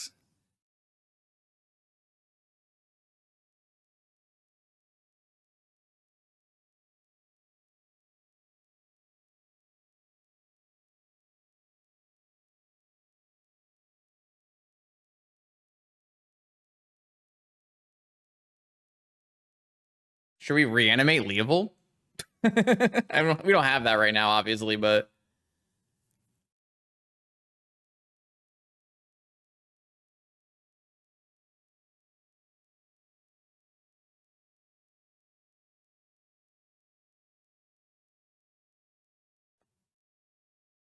Okay. So now we just grief them.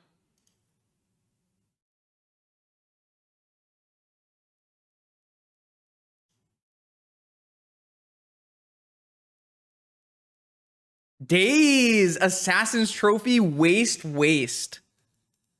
Wait, did they not play a land that turn? They just didn't play a land drop for turn? They held waste? What is happening? What am I missing?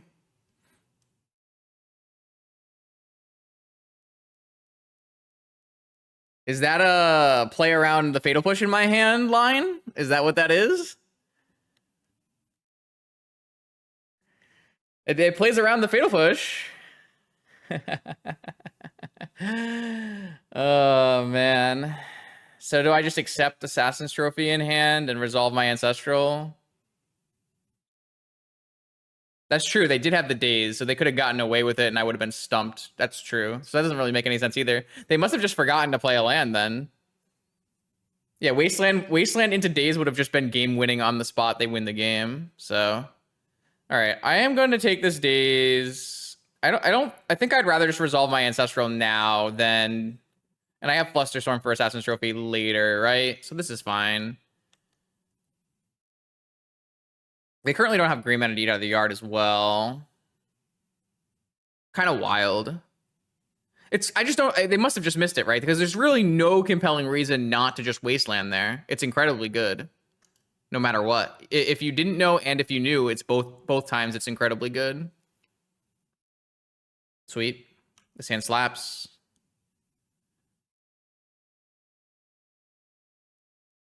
I think we might be scamming our way, chat. I think we might be scamming our way. Green mana off of a Mox. Very bug of you.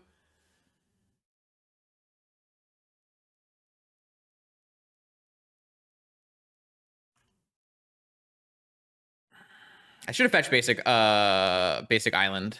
That was a mistake. Though they have strip mine in their hand, so maybe it doesn't matter.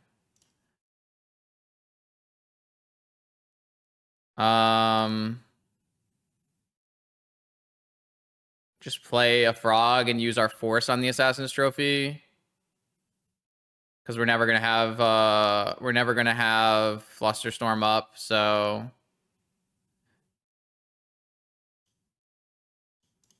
that's true. We might want to keep the basic island in the deck so that we can get it off of a resolved Assassin's Trophy.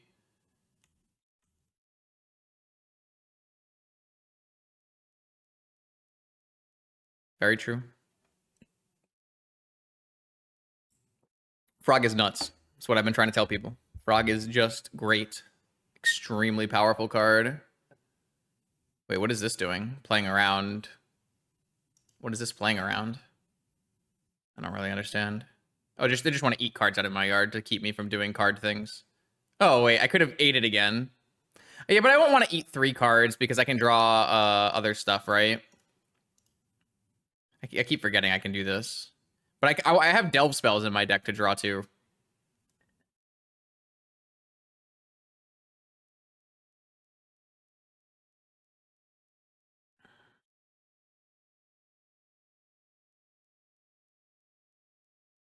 What'd they just draw? Uro? Loam?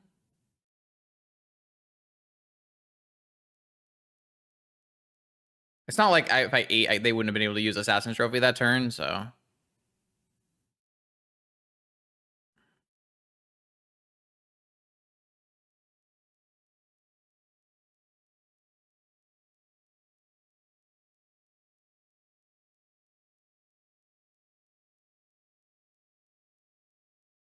I mean, this card is super fun. It's good and powerful, which I like a lot. They're gonna hit my swamp with this. They're gonna hit my underground sea. I mean, they have Loam in their deck, so...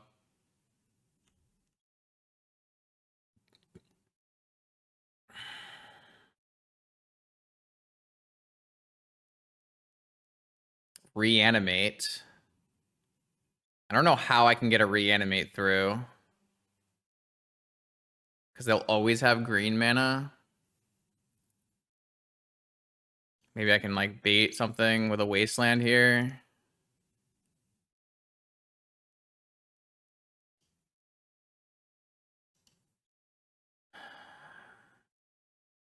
They're never going to block with their Deathray Shaman, right? So I can always do this attack just without jumping or anything.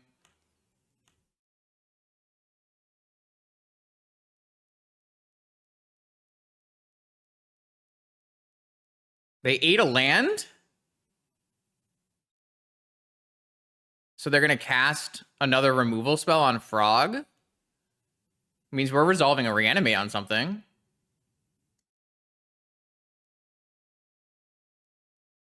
Is Endurance?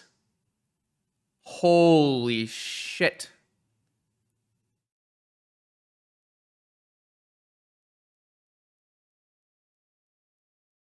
I've never seen this before. It's really cool. On me? On them? On no one? On me? On them? On no one? I think it's on no one. 3/4.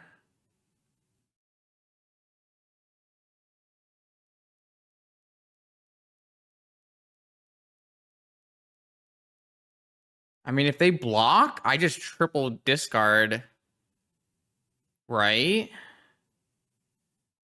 Or even just discard 2. Or I could just make this thing fly. Oh, it has reach. Duh, it has reach. Let's see.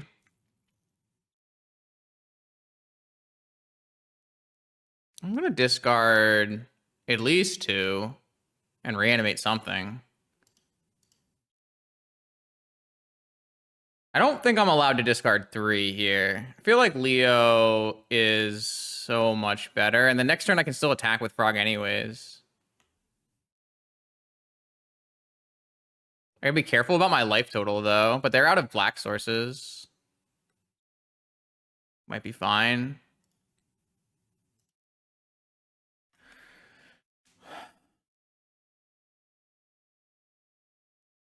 If my opponent had put the Leo, if they had shuffled their Leo back in, I probably would have just sunk all my cards into the Frog. What if they just attack back here? Isn't it kind of bad for me? I go to 9. If they hit a black source. It's close. Too bad I don't draw a card when they eat my spells. What they draw? Loam? Cruise? Deathray Shaman. Okay. They're at 20 life. Why can't they attack? They can attack. I guess they don't want to get the Frog to hit them, but like, are they going to block?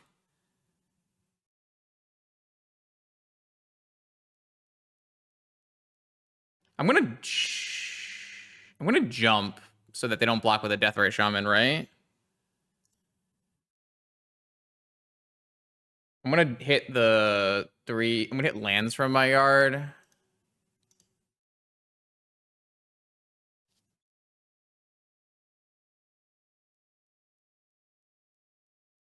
Okay, that's fine. I accept.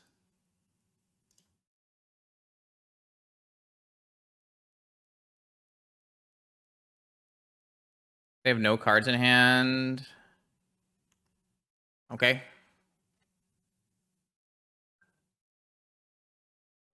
They can exile a land here. Doesn't matter. Doesn't do anything. That's fine.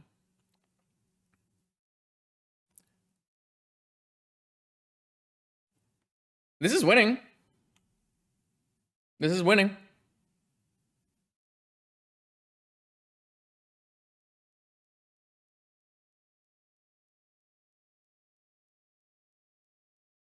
Woo! Let's go! It's been a little while. Okay, let's go. Oh. Boom! A challenge win with a brand new deck. Not a brand new deck, it's a legacy deck, but it's a brand new deck for Vintage. This is not a deck that's won in Vintage at all. Let's go. Hell yeah. I gotta give some credit to friend and teammate Dan Nelson, who's been working on this deck. Vintage Eternal Weekend top 8er. He's been putting in some reps. I only changed one card from his list. I changed a Bogart Trawler into a Troll. This deck did perform really well today. All of the aspects of this deck performed really well. The Troll was good. We did one Atraxa that was really good. I would say the Entomb Atraxa part was probably the weakest part of the deck. Grief Scam was okay. I mean, I think the most impressive card was just Frog, right? Would the people who were watching the whole time agree with me? I think Frog was the best card by a large amount. I think Frog was even better than Grief. We didn't use Sink into Super at all, so it didn't come up. I'm pretty sure Frog was just like out of this world good, the best card at every point. It was unbelievable. Yeah, obviously we have a lot of counter spells to support the Frog game plan. Very Delver style game plan. Really impressive. Really, really impressive. Probably not opening chest because I already have a couple thousand play points from the last time we opened chests, so probably no opening chests. Though, damn, I don't really have much extra to say because the deck is pretty straightforward. It did the thing. I felt like I didn't play particularly well today. There were a couple good rounds for sure. I played okay, but there were a few instances where I made the wrong choice and got punished for it. I think we got a little bit lucky, to say the least. But the deck did a lot of carrying. The deck certainly put up really strong effort. And being able to vanquish what I think is a really bad matchup in the finals is really impressive. Because that was that round 5 where we played against Kenzaburo was exhausting and just destructive. We had almost no chances. But we kind of took some learnings from it and found out what kind of hands we wanted to keep, and we changed the things up, and it worked pretty well. The sideboard here still looks like it needs work. It's a very straightforward, it's got anti-mono white, anti-jewel cards in it, but I'm not really sure the mapping was exactly how I would have liked the mapping to be. So some interesting things to think about there. There's also some things to think about with the Entomb Atraxa package. Do we need it? Is it worth the slots? It's definitely a powerful play, and it's going to help you in a variety of really bad matchups, right? Being able to Entomb Reanimate Atraxa against things like Shops and Dredge are going to give you a lot of edge in those matchups. So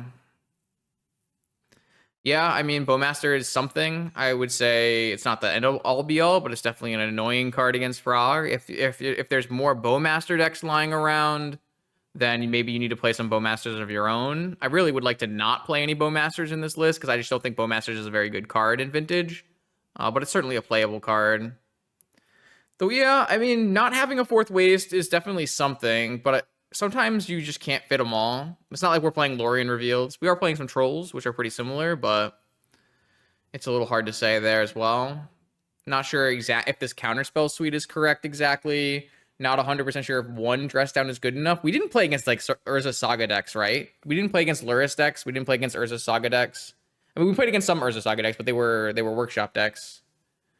But we didn't play against Luris Saga decks. I guess maybe not many of them in the winners brackets anymore. Hard to say. Deck's still definitely good. Not bad, though. Not bad. Thank you for everyone for hanging out.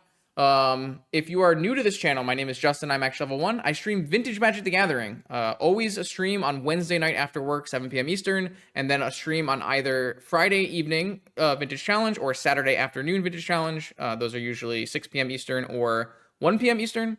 And then I upload all of my videos with the downtime cut out on my YouTube channel, and those videos are up every Monday, Wednesday, and Friday, and we've had 3 videos a week for a couple years now, and Vintage Magic videos on YouTube for over 5 years. Twitch streaming for more than that. So we've been playing Vintage on this channel for a while, and I don't see an end to that in sight. So make sure you tune into those things if you want to see more Vintage content. And thank you, of course, to everyone for all the support, and I'll see you then.